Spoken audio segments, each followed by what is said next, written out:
2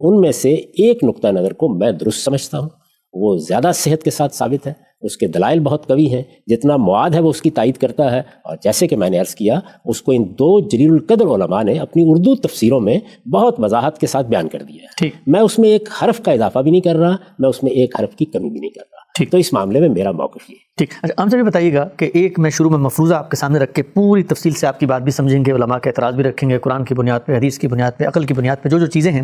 میں شروع میں جاننا چاہتا ہوں، ہم نے گزشتہ دنوں آپ سے ایک چھوٹا سا سوال کیا تھا اسی شق قمر کے بارے میں، اور وہ شیئر ہوا تو اس پہ سینکڑوں کی تعداد میں لوگوں کے کمنٹس آئے۔ جو بنیادی لوگوں کو ایک خلجان ہے، ابہام ہے، تردد ہے، وہ چاہتے ہیں ذرا اس کی آپ وضاحت کیجیے گا کہ اگر آپ کے نزدیک آپ کو اطمینان ہو جائے اس بات پہ، قرآن کی روشنی میں، حدیث کی روشنی میں، جو آپ کے اطمینان کے ذرائع ہیں، اور اس سے یہ ثابت ہو کہ رسول اللہ نے اشارہ کیا تھا اور چاند 2 ٹکڑوں میں ٹوٹ گیا، تب آپ کو اس واقعے کو ماننے میں کوئی تردد تو نہیں ہوگا؟ میں اس سے پہلے بھی عرض کر چکا، اسراء و معراج پر گفتگو کرتے ہوئے عرض کر چکا کہ مجھے تردد ہونے کی وجہ کیا ہے۔ میں اس پروردگار کو مانتا ہوں جو قادر مطلق ہے، جس نے محمد رسول اللہ کو آخری پیغمبر کی حیثیت سے بھیجا۔ میں یہ مانتا ہوں کہ وہ آسمان سے ان کے ساتھ بات کرتا تھا، میں یہ مانتا ہوں کہ ان کے پاس جبریل امین آتے تھے۔ سیدنا مسیح علیہ السلام کے تمام معجزات جس طرح کے قرآن میں بیان ہوئے ہیں، میں نے ان کی شرح و وضاحت اپنی تفسیر میں کی ہے، اس میں مجھے کیوں تردد ہوگا؟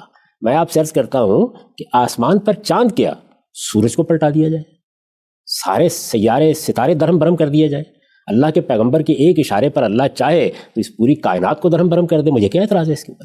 لیکن اصل سوال یہ ہے کہ کیا یہ ہوا ہے؟ کیا واقعہ اسی طرح ہے؟ کیا اس کی نوعیت وہی تھی جیسے کہ لوگ سمجھ رہے ہیں؟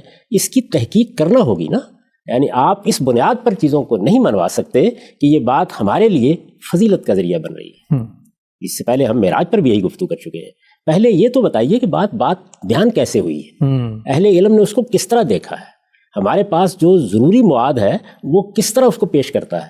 اگر یہ ساری چیزیں متحقق ہو جاتی ہیں تو اس کے بعد یہ سوال ہوگا نا۔ میں تو بہت تفصیل سے عرض کر چکا ہوں کہ مجھے اس پر کوئی عقلی اعتراض نہیں ہے، ہونا بھی نہیں چاہیے۔ جو لوگ اس طرح کی چیزوں پر عقلی اعتراض کرتے ہیں، میں ان کے نقطہ نظر کو بے عقلی پر مبنی سمجھتا ہوں۔ جب میں نے ایک پروردگار کو قادر مطلق مان لیا، جب میں نے یہ تسلیم کر لیا کہ وہ اس کائنات کا خالق ہے، یہ قوانین اس کے بنائے ہوئے ہیں، یہ چاند سورج ستارے اس کے بنائے ہوئے ہیں، اس کے لیے کیا مشکل ہے کہ وہ ان کو توڑ دے، وہ ان کو درہم برہم کر دے؟ قیامت میں یہ سب ہونے والا ہے نا۔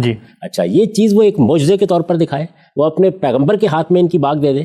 معجزے میں یہ بات سمجھ لیجئے کہ پیغمبر کے ہاتھ میں باغ دے دی جاتی ہے۔ اچھا، یعنی سیدنا موسیٰ علیہ السلام کا عصا ان کے ہاتھ میں تھا، وہ جب چاہتے تھے اور کوئی مطالبہ کرتا تھا تو وہ سانپ بن جاتا تھا۔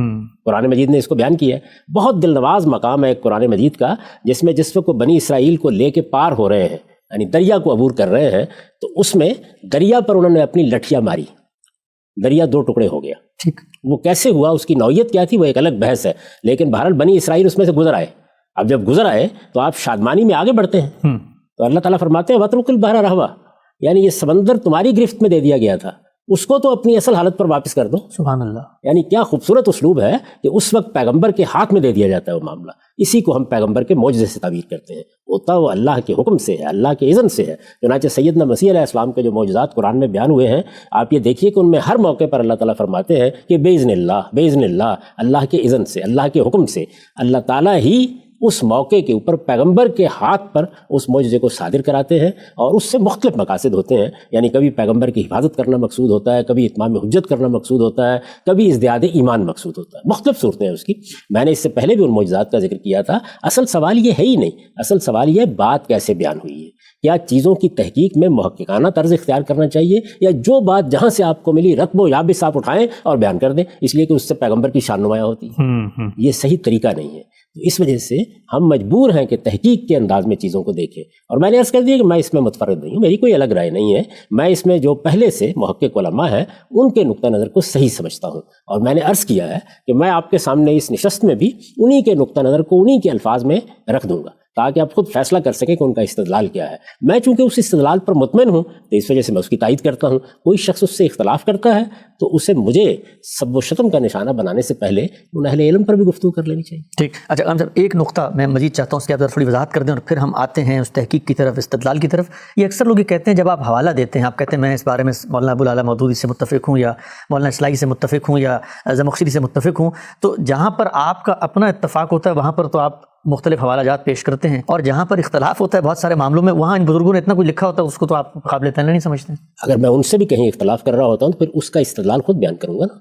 یعنی اصل چیز یہ نہیں ہے کہ مولانا سید ابو اللہ صاحب مودودی نے یہ بات کہی ہے، زمخشری نے یہ بات کہی ہے، رازی نے یہ بات کہی ہے، اصل بات یہ ہے کہ کس نے اس کے لیے کیا استدلال پیش کیا، یعنی دلیل کیا دی ہے۔ تو بارہا ایسا ہوتا ہے کہ آپ ایک رائے سے متفق ہوتے ہیں، لیکن اس کا جو استدلال امام رازی نے پیش کیا یا زمخشری نے پیش کیا یا آلوسی نے پیش کیا، وہ آپ کو کمزور محسوس ہوتا ہے۔ ٹھیک، آپ اس کا دوبارہ جائزہ لیتے ہیں، ہو سکتا ہے آپ اس سے بہتر استدلال پیش کر دیں۔ اسی طریقے سے بعض موقعوں کے اوپر آپ پرانی کسی رائے کو دیکھتے ہیں، وہ کسی قدیم عالم کی ہو سکتی ہے، وہ جدید عالم کی ہو سکتی ہے، وہ اس کو اتنے مدلل طریقے سے بیان کر دیتا ہے کہ اس میں ایک حرف کے اضافے کی ضرورت نہیں ہوتی۔ تو پھر ظاہر ہے کہ استدلال کو چونکہ آپ صحیح سمجھتے ہیں تو آپ اس کے حوالے سے اس کو پیش کر دیتے ہیں۔ یعنی یہاں میں یہ نہیں کہہ رہا کہ یہ بات اس لیے درست ہے کہ یہ مولانا سید ابو اللہ صاحب مودودی نے کہی ہے، یہ بات اس لیے درست ہے کہ یہ میرے جلیل قدر استاد امام امین حسن اصلاحی نے کہی ہے۔ میں یہ عرض کر رہا ہوں کہ جب دلائل کی روشنی میں مختلف اہل علم کی آراء کا جائزہ لیا گیا تو یہ وہ رائے ہے کہ جو مدلل ہے، متحقق ہے، جو رائے اپیل کرتی ہے، جس کے دلائل مضبوط ہیں، اس لیے اس کو انہی کی زبان میں پیش کر دینا چاہیے۔ میں نے تو صرف اس بات کا جواب دیا ہے کہ میں اس میں متفرد نہیں ہوں۔ ٹھیک، اگر میں کسی معاملے میں متفرد ہوں تو وہاں میں اپنا استدلال پیش کروں گا، وہاں پر استاذ امام کی رائے پر بھی اگر تنقید کرنی ہوگی تو کروں گا۔ میں ان میں سے کسی کی تقلید نہیں کرتا، یعنی ان اہل علم کو میں پڑھتا ہوں، ان کے دلائل کو دیکھتا ہوں، ایک ایک چیز کا جائزہ لیتا ہوں۔ اگر کسی نے مجھ سے پہلے کسی چیز کو نہایت وضاحت سے، نہایت خوبی سے بیان کر دیا ہے، رائج نقطہ نظر پر کوئی تنقید کر دی ہے، تنقید بہت مدلل اور بہت متحقق ہے، تو سوال یہ ہے کہ مجھے پھر کیا تکلیف ہے کہ میں اس سے اختلاف کروں؟ یعنی اختلاف کا باعث استدلال ہوتا ہے، اختلاف کا باعث کسی شخص کے ساتھ تعلق نہیں ہوتا۔ تو اس وجہ سے جب پہلے سے ایک بات موجود ہے تو اس کو پیش کیا جائے گا، اگر اس میں کوئی نقص ہے، اس میں کوئی خامی ہے، استدلال میں کوئی کمزوری ہے تو اس پہ تنقید کی جائے گی۔ ٹھیک، ہم سب آگے بڑھتے ہیں۔ شق قمر کا واقعہ، چاند دو ٹکڑے ہوا، یہ معلومات ایک بندہ مومن کو، ایک مسلمان جو کسی مسلم تہذیبی روایت میں آنکھ کھولتا ہے، مائیں بچپن میں قصہ سناتی ہیں، اس کے بعد جب مسجدوں میں جاتا ہے، قرآن کی تلاوت ہوتی ہے، وہاں پہ سننے میں آتا ہے، اور جب وہ اس کی تفصیلات جاننا چاہتا ہے تو حدیث کی کتب میں چلا جاتا ہے۔ واقعہ ہوا، بیان ہوا، قرآن میں لکھا ہوا ہے۔ اب جب قرآن میں ایک واقعہ لکھا ہوا ہے تو پہلے تو مجھے یہ بتائیے کہ آپ کی نظر میں جو لکھا ہوا واقعہ ہے وہ واقعہ کیا ہے؟ وہیں سے شروع کرنا چاہیے۔ دیکھیے بات یہ ہے کہ جس وقت بھی کوئی واقعہ ہمارے سامنے آتا ہے، کوئی روایت ہمارے سامنے آتی ہے، کوئی قصہ بیان کیا جاتا ہے، تو ہم یہ دیکھیں گے نا کہ یہ کہاں بیان ہوا ہے، یعنی کیا یہ قرآن میں بیان ہوا ہے، کیا حدیثوں میں بیان ہوا ہے۔ میں نے اس سے پہلے عرض کیا کہ رسالت میں آپ صلی اللہ علیہ وسلم کے بہت سے معجزات ہیں جو قرآن میں بیان نہیں ہوئے، وہ روایتوں میں بیان ہوئے ہیں، لیکن ان پر کوئی اعتراض نہیں ہوتا، وہ ازدیاد ایمان کے لیے سامنے آئے ہیں۔ صحابہ کرام کے اوپر اللہ تعالیٰ کی عنایت ہوئی ہے، ان کا میں نے اس سے پہلے بھی حوالہ دیا تھا، اور آپ کو یہ بتایا تھا کہ بعض شاعروں نے ان کو بہت خوبی کے ساتھ بیان کیا ہے۔ ویسے اس معجزے کو بھی احمد رضا خان صاحب بریلوی نے ایسے ہی بیان کیا۔ اچھا، کیا کہا؟ کہتے ہیں سورج الٹے پاؤں پلٹے، چاند اشارے سے ہو دو، اندھے نجدی دیکھ لے قدرت رسول اللہ کی۔ اب ظاہر ہے کہ رسالت میں آپ صلی اللہ علیہ وسلم کے ساتھ جو لوگوں کو محبت ہے، جو عقیدت ہے، جو آپ کی شان وہ سمجھتے ہیں، جس مقام کے وہ قائل ہیں، اس کے لحاظ سے یہ شعر متاثر کرتا ہے۔ لیکن جو باتیں اس میں بیان ہوئی ہیں، ایک محقق کا، ایک طالب علم کا کام یہ ہے کہ وہ دیکھے کہ وہ کہاں بیان ہوئی ہے، ان کی بنیاد کیا ہے۔ اگر قرآن مجید میں ہے تو قرآن مجید نے ان کو کس طرح پیش کیا ہے۔ اس سے پہلے اسراء و معراج میں ہم نے کیا کیا، ہم نے دیکھا قرآن نے کہاں بیان کیا، سورہ اسراء میں کیسے بیان ہوا ہے، سورہ نجم میں یہ واقعات کیسے بیان ہوئے۔ پھر ہم حدیث میں گئے اور ہم نے دیکھا بخاری اس کو کیسے بیان کر رہے ہیں، مسلم کیسے بیان کر رہے ہیں، مختلف روایتوں کی کیا حیثیت ہے۔ ان سب کا تجزیہ کرنے کے بعد کچھ نتائج ہم نے سامنے رکھ دیے۔ اس کا بھی یہ مطلب نہیں ہوتا کہ اب ہر شخص ہمارے نتیجے کو قبول کر لے، نہیں، اس کے دلائل واضح کر دیے گئے ہیں۔ آپ چاہیں تو ان دلائل پہ تنقید کریں، آپ چاہیں دوسری رائے قائم کریں۔ ہمیں اصل میں جس چیز کی لوگوں کو تربیت دینی چاہیے وہ یہ ہے کہ وہ علمی چیزوں کو علمی طریقے سے دیکھنا سیکھیں۔ یہ آپ کو معلوم ہے کہ اسراء و معراج پر اقبال نے کیا مضمون باندھا ہے؟ جی، سبق ملا ہے یہ معراج مصطفیٰ سے مجھے کہ عالم بشریت کی زد میں ہے گردوں۔ اب مضمون تو بہت اچھا ہے، آدمی بہوا کر اٹھتا ہے، لیکن ہم نے دیکھ لیا کہ اصل واقعے کی نوعیت کیا تھی۔ تو شعر سنا دینا، لوگوں کا اس کے اوپر داد دینا، اس کی تحسین کرنا، اس سے ایک احتجاج محسوس کرنا، یہ الگ چیز ہے۔ اور تحقیق کی دنیا ان جذبات کی دنیا نہیں ہوتی۔ وہاں تو سب سے پہلے آپ کو یہ دیکھنا پڑتا ہے کہ بات کہاں بیان ہوئی ہے، کس طرح بیان ہوئی ہے، کن ذرائع سے پہنچی ہے، نوعیت حقیقت میں اس کی کیا ہے، جو قصے جو واقعات بیان کیے جا رہے ہیں وہ سند کے لحاظ سے کیا حیثیت رکھتے ہیں، یہ ساری تحقیق ہوگی۔ اس کے بعد یہ لوگوں کا کام ہے، وہ چاہیں تو کسی داستان گو کی بات سن لیں اور چاہے تو محقق اہل علم کی بات کے اوپر توجہ کر لیں۔ یہ در حقیقت چیزوں کو علمی طریقے سے دیکھنے کی ناگزیر ضرورت ہے۔ تو میں یہ عرض کر رہا ہوں کہ سب سے پہلے یہ دیکھنا چاہیے کہ یہ واقعہ کیا قرآن مجید میں بیان ہوا ہے۔ میں بھی جانتا ہوں، آپ بھی جانتے ہیں، اور میرا خیال ہے کہ اس سے پہلے بھی جو لوگ سنتے رہے انہیں یہ معلوم ہے کہ ایک مقام ہے قرآن مجید کا جس میں یہ چیز زیر بحث آئی۔ ٹھیک، یہ کہاں ہے؟ یہ سورہ قمر میں ہے۔ یعنی قرآن مجید کی سورہ قمر کا نام بھی اسی واقعے کے حوالے سے رکھا گیا ہے۔ ٹھیک، نام رکھا گیا ہے، یعنی صحابہ کرام نے یہ نام اس کو دیا ہے. یہ اس سے پہلے ہم کئی مرتبہ عرض کر چکے ہیں کہ صورتوں کے جو نام اس وقت رائج ہیں یہ صحابہ کے دیے ہوئے نام ہیں. اللہ تعالیٰ کے دیے ہوئے نام وہ ہیں جو حروف مقطعات کی صورت میں ان سے پہلے لکھے ہوئے ہیں. تو اب سب سے پہلے یہ دیکھیے کہ قرآن مجید میں سورہ قمر میں یہ بات کیسے بیان ہوئی. سب سے پہلے اس کو دیکھنا چاہیے نا. جب آپ اس کو دیکھیں گے تو اس سے واضح ہو جائے گا کہ قرآن اس کو کس جگہ سے کس طریقے سے پیش کرتا ہے. ٹھیک. سورہ قمر جو ہے یہ قرآن مجید کی 53 نمبر سورہ ہے، اور اس میں ابتدا ہی میں یہ بیان ہو گیا ہے. ارشاد فرمایا ہے بسم اللہ الرحمن الرحیم اقتربت الساعة وانشق القمر وإن يروا آیة یعرضوا ویقولوا سحر مستمر وکذبوا واتبعوا أهواءهم وكل أمر مستقر وَلَقَدْ جَاءَهُم مِّنَ الْأَنبَاءِ مَا فِيهِ مُزْدَجَرٌ حِکْمَةٌ بَالِغَةٌ فَمَا تُغْنِ النُّذُرُ. ٹھیک. سورہ کا موضوع یہ ہے کہ اس میں قیامت کا اس بات کیا گیا ہے. قرآن مجید قیامت ہی پر انذار کرتا ہے، پیغمبر بھی اسی مقصد سے آئے ہیں. قیامت پر استدلال کے لیے مختلف واقعات سنائے گئے. ٹھیک. اللہ تعالیٰ نے یہ بتایا ہے کہ اس سے پہلے کیا کیا واقعات ہوئے ہیں، اللہ کی دینونت کیسے برپا ہوئی ہے، کس طرح جزا و سزا کے معاملات ہوئے ہیں. یہ حصہ جو میں نے پڑھا ہے اس کا سادہ ترجمہ سن لیجئے، یہ میرا ہی ترجمہ ہے. اللہ کے نام سے جو سراسر رحمت ہے، جس کی شفقت ابدی ہے، وہ گھڑی قریب آ گئی جس سے انہیں خبردار کیا جا رہا ہے، اور چاند شک ہو گیا. وہ گھڑی قریب آ گئی جس سے انہیں خبردار کیا جا رہا ہے اور چاند شک ہو گیا، مگر یہ نہ مانیں گے، اور خواہ کوئی نشانی دیکھ لیں اس سے منہ ہی موڑیں گے اور کہیں گے یہ تو جادو ہے جو پہلے سے چلا آ رہا ہے. چنانچہ یہی ہوا ہے، اور انہوں نے اب بھی جھٹلا دیا اور اپنی خواہشوں کی پیروی کی. یہ قرآن مجید نے اس واقعے کو بیان کیا، یعنی چند لفظ ہیں، چند آیات ہیں، ان میں یہ بات بیان کر دی گئی ہے. سب سے پہلے اس کو دیکھ لیجیے. ٹھیک. اچھا، اس کے بعد اب ہم یہ دیکھتے ہیں کہ روایات میں یہ کس طریقے سے بیان کیا گیا ہے. یعنی یہی طریقہ ہونا چاہیے نا کہ اگر کوئی واقعہ ہے تو تاریخی روایات میں کیسے بیان ہوا ہے، حدیثوں میں کس طریقے سے بیان ہوا ہے، اور قرآن مجید نے کیسے بیان کیا. ٹھیک. یہاں ایک چیز کی طرف میں توجہ دلا دوں کہ قرآن مجید نے یہ واضح کر دیا ہے کہ یہ ایک آیت تھی. یعنی جو لفظ استعمال کیا ہے وہ لفظ کیا ہے؟ آیت. اس پر ہم ذرا دیر میں گفتگو کریں گے. اب ہم حدیثوں کو دیکھ لیتے ہیں تاکہ ایک مرتبہ مواد سامنے آ جائے کہ یہ ساری بات کس طرح کہاں کیسے بیان ہوئی ہے. ٹھیک. یہ اس سے پہلے بھی میں تعارف کرا چکا ہوں.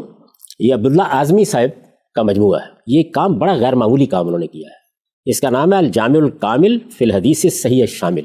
اس میں جو صحیح روایتیں ہیں، جو حسن کے درجے میں پہنچتی ہیں، صحیح کے درجے میں پہنچتی ہیں، وہ انہوں نے سب کی سب جمع کر دی. ٹھیک. اور اس طرح اس سے پہلے جو مجموعے تھے ان کے مقابلے میں یہ مجموعہ بڑی حد تک جامع مجموعہ بن گیا ہے. اسی وجہ سے اس کا نام بھی انہوں نے رکھا ہے الجامع الکامل. میں اس سے پہلے بھی عرض کر چکا کہ یہ جامعہ مدینہ میں استاد حدیث رہے ہیں، یہ مسجد نبوی میں حدیث کا درس دیتے رہے ہیں. یہاں ایک تسامح کے بارے میں بھی عرض کر دوں کہ میرے ذہن میں یہ تھا کہ یہ پہلے درس دیا کرتے تھے، بعد میں استاد ہوئے. میں نے یہ ذکر کیا تھا، ترتیب الٹ ہے. یعنی یہ پہلے وہاں پڑھاتے رہے، جب وہاں ریٹائر ہو گئے تو اس کے بعد مسجد نبوی میں درس دیتے رہے. تو یہ ان کا مجموعہ ہے، یہ اس کی ایک جلد ہے. یعنی یہ بہت سی مجلدات پر مبنی ہے. اس میں سیرت پر انہوں نے تمام چیزیں جمع کی ہیں، یعنی اس 8ویں جلد میں. یہ باب و سوال المشرکین ان یریہم النبی آیۃ فاراہم انشقاق القمر. ٹھیک. ان کا اپنا نقطہ نظر وہی ہے جو عام طور پر لوگ کہتے ہیں. ٹھیک. یعنی یہ واضح رہے کہ ایسا نہیں کہ یہ دوسرے نقطہ نظر کے قائل ہیں. تو انہوں نے وہی باب باندھا ہے. اور اس کے بعد وہ روایتیں جو صحت کے معیار پر پوری اترتی ہیں، وہ روایتیں جن کو حسن کی حیثیت سے پیش کیا جا سکتا ہے، وہ انہوں نے بیان کر دی. ٹھیک. اب یہ روایتیں اس قابل ہیں کہ ان کو بنائے استدلال بنایا جا سکے. صحیح. میں پھر عرض کر دوں کہ محدثین کا جو طریقہ ہے وہ یہ ہے کہ رسالت مآب صلی اللہ علیہ وسلم کی نسبت سے جب کوئی روایت بیان کی جائے گی تو ہم تحقیق کریں گے، اس کی سند کو دیکھیں گے، یہ دیکھیں گے کون لوگ ان کو بیان کر رہے ہیں، یہ دیکھیں گے سند میں اتصال ہے، یعنی اس میں کوئی تاریخی مغالطہ تو پیدا نہیں ہو گیا، اس میں کوئی فصل تو نہیں آ گیا. ایسا تو نہیں ہوا کہ ایک بات تھی پہلی صدی کی اور بیان کرنے والا شخص اس کو دوسری صدی میں بیان کر رہا ہے. تو یہ اتصال بھی دیکھا جائے گا کہ جن لوگوں نے بات بیان کی ہے وہ کیسے بیان کر رہے ہیں، کس دور میں پائے جاتے تھے، ان کی ملاقات ممکن تھی یا نہیں ممکن تھی. یہ ساری چیزیں وہ دیکھتے ہیں. ان کو سامنے رکھ کر پھر وہ روایات کا انتخاب کرتے ہیں. تو جو روایات انہوں نے منتخب کی ہیں وہ میں ساری کی ساری آپ کے سامنے رکھ دیتا ہوں. ٹھیک. یہ کہتے ہیں کہ پہلی روایت عبداللہ بن مسعود رضی اللہ عنہ کی. ان عبداللہ بن مسعود قال ان شق القمر علی عہد رسول اللہ شقین فقال النبی صلی اللہ علیہ وسلم اشہدوا. یہ رسالت مآب صلی اللہ علیہ وسلم کے زمانے میں یعنی عہد رسالت میں چاند 2 ٹکڑے ہو گیا. حضور نے فرمایا گواہ رہو. بس یہی الفاظ. اچھا. اس سے زائد کوئی چیز نہیں. اس کے بعد انہی عبداللہ بن مسعود سے ذرا تفصیل کے ساتھ یہ بات بیان ہوئی. وہ یہ ہے کہ عبداللہ ابن مسعود قال ان شق القمر ونحن بمکہ فقال کفار قریش من اہل مکہ ھذا سحر سحرنا به ابن ابی کبشہ. عبداللہ بن مسعود کی روایت ہے، وہ کہتے ہیں کہ چاند ٹوٹ گیا اور ہم اس زمانے میں مکے میں تھے. چاند ٹوٹ گیا، چاند پھٹ گیا اور ہم اس زمانے میں مکے میں تھے. قریش کے منکرین نے، اہل مکہ میں سے قریش کے منکرین نے یہ کہا کہ یہ جادو ہے جو ابن ابی کبشہ نے ہم پر کر دیا ہے. ٹھیک. حاضر سحر سہرانہ بھی ابن ابی کبشہ. ابن ابی کبشہ کے بارے میں وضاحت کر دوں، لوگوں کو کوئی غلط فہمی نہ ہو اس میں. یہ مشرکین عرب رسالت مآب صلی اللہ علیہ وسلم کے لیے استعمال کرتے ہیں. اچھا. یعنی رسول اللہ صلی اللہ علیہ وسلم کا نام احمد ہے، لقب محمد ہے، کنیت ابو القاسم ہے. عربوں کے ہاں کنیت رکھی جاتی ہے. تو قریش کے بارے میں یہ بتایا جاتا ہے کہ وہ آپ کو ابن ابی کبشہ کہتے تھے. اس کی وجہ کیا ہے، سبب کیا ہے؟ میں جہاں تک تحقیق کر سکا ہوں، رسالت مآب صلی اللہ علیہ وسلم کے جو ننہال کے جد ہیں وہب بن عبد مناف، یہ حقیقت میں ان کی کنیت تھی. اچھا. تو ان کی نسبت سے وہ یہ بات کہتے تھے. تاہم اہل علم اس کے دو اور وجوہ بھی بیان کرتے ہیں. ان میں سے ایک یہ ہے کہ یہ آپ کے رضائی والد کا نام تھا. اچھا. اور دوسری یہ ہے کہ خزاعہ کا کوئی شخص تھا جس کا نام یہی تھا، وہ بھی لوگوں کو بتوں کی عبادت سے روکا کرتا تھا. تو قریش نے اس مناسبت سے آپ کو کہنا شروع کر دیا. بعض جگہوں پر یہ نام آئے گا. بہرحال یہ رسالت مآب صلی اللہ علیہ وسلم کا وہ نام نہیں ہے یا وہ کنیت نہیں ہے جس سے ہم واقف ہیں. میں نے عرض کر دیا کہ آپ کا پورا نام ہے ابو القاسم محمد احمد. ٹھیک. تو یہ بیان کرتے ہیں کہ جب یہ دیکھا قریش کے کفار نے، قریش کے منکرین نے، یہ چاند ٹوٹ گیا ہے، تو انہوں نے کہا یہ جادو ہے، ابن ابی کبشہ نے ہم پر یہ جادو کر دیا ہے. فانظروا الی السفار یاتونکم، ذرا انتظار کرو، آخر باہر سے مسافر بھی تو آئیں گے. فإن اخبروکم انہم رأوا مثل ما رأیتم، اگر وہ بھی آ کے یہ کہیں کہ انہوں نے بھی اسی طرح چاند کو دو ٹکڑے ہوتے دیکھا ہے تو پھر تو مان لو. وإلا فقد کذبتم، لیکن اگر ایسا نہیں ہوتا تو اس کا مطلب ہے کہ تمہیں دھوکا ہوا ہے، ٹھیک. جھوٹ بولا گیا تمہارے ساتھ. قال فما جاءهم احد من وجه من الوجوه الا اخبرهم انهم رأوا مثل ما رأوا. لیکن ہوا کیا کہ جو شخص بھی جس جہت سے بھی آیا، مسافر آتے رہتے تھے مکے میں، اس نے یہی کہا کہ ہم نے بھی ایسا ہی دیکھا ہے. اچھا. تو یہ عبداللہ بن مسعود کی ایک روایت ہے. اس کے بعد عن انس بن مالک انہ حدثهم ان اہل مکہ سالوا رسول اللہ صلی اللہ علیہ وسلم یریہم آیا فاراہم القمر الشقتین ٹھیک. حتی راؤ حرا بینہما. انس بن مالک کہتے ہیں کہ اہل مکہ نے رسول اللہ صلی اللہ علیہ وسلم سے یہ مطالبہ کیا کہ کوئی آیت، کوئی نشانی دکھائی جائے. تو رسالت مآب صلی اللہ علیہ وسلم نے دکھایا کہ چاند دو ٹکڑے ہو گیا ہے، یہاں تک کہ حرا کا پہاڑ وہ اس کے درمیان میں ہے. یعنی ایک چاند کا ٹکڑا ادھر چلا گیا ہے، دوسرا پہاڑ کے دوسری طرف چلا گیا ہے. یہ اس کو بیان کرتے ہیں. اس کے بعد ایک روایت عبداللہ بن عباس سے، ان عبداللہ ابن عباس ان القمر انشق فی زمان النبی، رسالت مآب صلی اللہ علیہ وسلم کے زمانے میں چاند پھٹ گیا، چاند دو ٹکڑے ہو گیا. یہ میں نے عرض کیا کہ یہ عبداللہ بن عباس رضی اللہ عنہ کی روایت ہے. ٹھیک. اس کے بعد عبداللہ بن عمر رضی اللہ عنہ کی ایک روایت انہوں نے نقل کی ہے. قال ان فلک القمر علی عہد رسول اللہ صلی اللہ علیہ وسلم فقال رسول اللہ اشہدوا. ابن عمر کہتے ہیں کہ رسول اللہ صلی اللہ علیہ وسلم کے زمانے میں چاند دو ٹکڑے ہو گیا.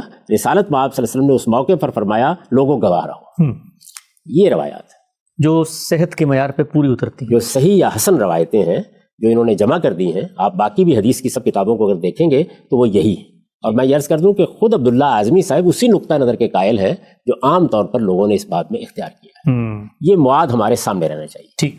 اس کے سوا جو کچھ بھی بیان کیا جاتا ہے اس پر آگے مولانا سید عبداللہ صاحب مودودی تبصرہ کریں گے اور اس سے بالکل واضح ہو جائے گا کہ ان روایتوں کی حیثیت کیا ہے، ان واقعات کی کیا حیثیت ہے، وہ داستانیں کس طرح سے وجود میں آئی ہیں. وہ ایک الگ بحث ہے، وہ آگے جا کے ہو جائے گی. ٹھیک.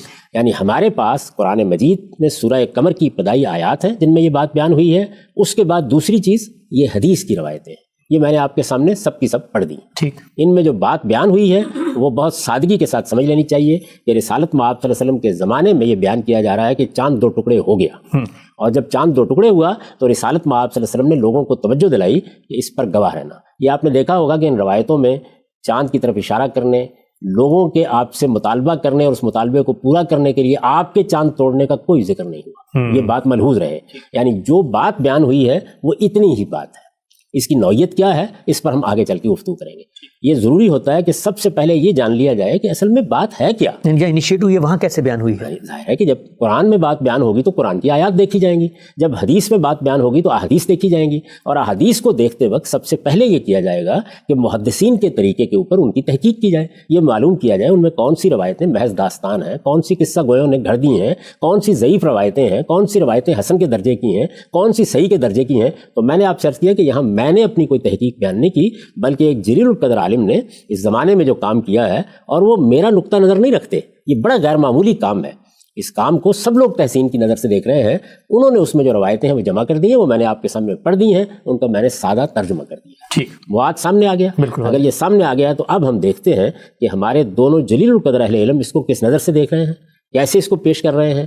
اگر اس سے پہلے کوئی سوال ہے تو آپ کر لیجئے, ورنہ میں آپ کے سامنے ان کی تحقیقات رکھ دیتا ہوں. پہلے عرض کر چکا ہوں کہ میں اس میں متفرد نہیں ہوں. میرے نزدیک جو کچھ انہوں نے لکھ دیا ہے, نہ اس میں ایک حرف کے اضافے کی ضرورت ہے, نہ ایک حرف کی کمی کی ضرورت. ٹھیک ہو گیا صاحب. یہ وہ مواد ہے قرآن مجید میں واقعہ ذکر ہوا, بیان ہوا, اللہ نے اس کو آیت قرار دیا. روایتیں جو تھیں وہ آپ نے تمام کی تمام پڑھ کے بتا دیں. اس میں بھی اسی واقعے کو ریفر کیا گیا. رسول اللہ صلی اللہ علیہ وسلم نے لوگوں کو یہ کہا ہے کہ اس کو دیکھو اور لوگوں کو اس پر گواہ بنایا ہے. آگے بڑھتے ہیں. بہت بنیادی سوال, تحقیق کا معاملہ, واقعے کا انالیسس. جب قرآن نے اس واقعے کے بارے میں یہ کہا کہ یہ آیت ہے, نشانی ہے, تو ہم تو عام طور پر جب یہ سنتے ہیں کہ اللہ تعالیٰ نے نشانیاں دکھائی ہیں تو وہ معجزات کی طرف ہی ذہن جاتا ہے. مجھے بتائیے گا کہ یہاں پر یہ جو لفظ آیت آیا ہے, اس سے کیا مراد ہے, اور قرآن مجید کیا اس کو کسی معجزے کی طرح ریفر بھی کر رہا ہے؟ یہ بات تو بہت واضح ہو گئی کہ قرآن اس کو آیت کہہ رہا ہے. ٹھیک, اسی کا حوالہ آپ نے دیا ہے. ٹھیک. اب یہ سوال پیدا ہوتا ہے کہ آیت کا لفظ قرآن مجید کن کن پہلوؤں سے استعمال کرتا ہے. اگر آپ قرآن مجید میں مختلف جگہوں پر دیکھیں کہ یہ لفظ کن مفاہیم میں استعمال ہوا ہے, کن پہلوؤں سے استعمال ہوا ہے, تو 4 بنیادی چیزیں آپ کے سامنے آئیں گی. صحیح. پہلی چیز جس سے ہر شخص واقف ہے, عارف و عامی کو معلوم ہے کہ قرآن مجید میں صورتیں آیات کا مجموعہ ہے. چنانچہ فواصل کے لحاظ سے قرآن مجید میں جو جملے ہیں یا جملوں کے مجموعے ہیں ان کو ہم آیت کہتے ہیں. ٹھیک. اس بات سے آپ بھی واقف ہیں, میں بھی واقف ہوں, ہر شخص واقف. ان کو آیت کیوں کہا جاتا ہے؟ یعنی یہ قرآن مجید ہے, اس کے جملے ہیں, کیوں آیت کہا جاتا ہے؟ یہ گویا اللہ کی معرفت کی نشانی ہے. یہ کلام آسمان سے نازل ہوا ہے. اس کو جب آپ پڑھتے ہیں تو اس سے آپ اللہ تعالیٰ کی صفات کو جانتے ہیں, اللہ تعالیٰ کے سنن کو جانتے ہیں, اللہ تعالیٰ انسانوں کے ساتھ کیسے معاملہ کرتا ہے اس سے واقف ہوتے ہیں. اور چونکہ یہ اللہ کا کلام ہے, اپنی ذات میں معجزہ ہے, اس کلام کے اندر اللہ تعالیٰ کی اس صفت کا ظہور ہوا ہے کہ جو گویا پکار کر بتا رہی ہے کہ یہ کسی بشر کا کلام نہیں ہو سکتا. تو اس کے ایک ایک جملے یا جملوں کے مجموعے کو اس کے فواصل کے لحاظ سے آیت کہا جاتا ہے. یہ آیت کا ایک استعمال ہوا. اس کے بعد اللہ تعالیٰ نے یہ دنیا بنائی ہے, یہ کائنات ہمارے سامنے ہے, میرا وجود ہے, آپ کا وجود ہے, بہت سی مخلوقات ہیں, ان میں سے بھی ہر چیز اللہ کی آیت ہے. یعنی اسی معنی میں کہ ان کو جب ہم دیکھتے ہیں تو گویا یہاں سے بھی ہمیں رہنمائی ملتی ہے. ٹھیک. یہاں پر بھی نشان ملتا ہے. آیت کا مطلب کیا ہے؟ نشانی. یعنی یہ چیز وہاں تک پہنچاتی ہے. ٹھیک. وہ جو غالب نے کہا ہے نا کہ کہہ دیتی ہے شوخی نقش پاکی ابھی اس راہ سے کوئی گیا ہے.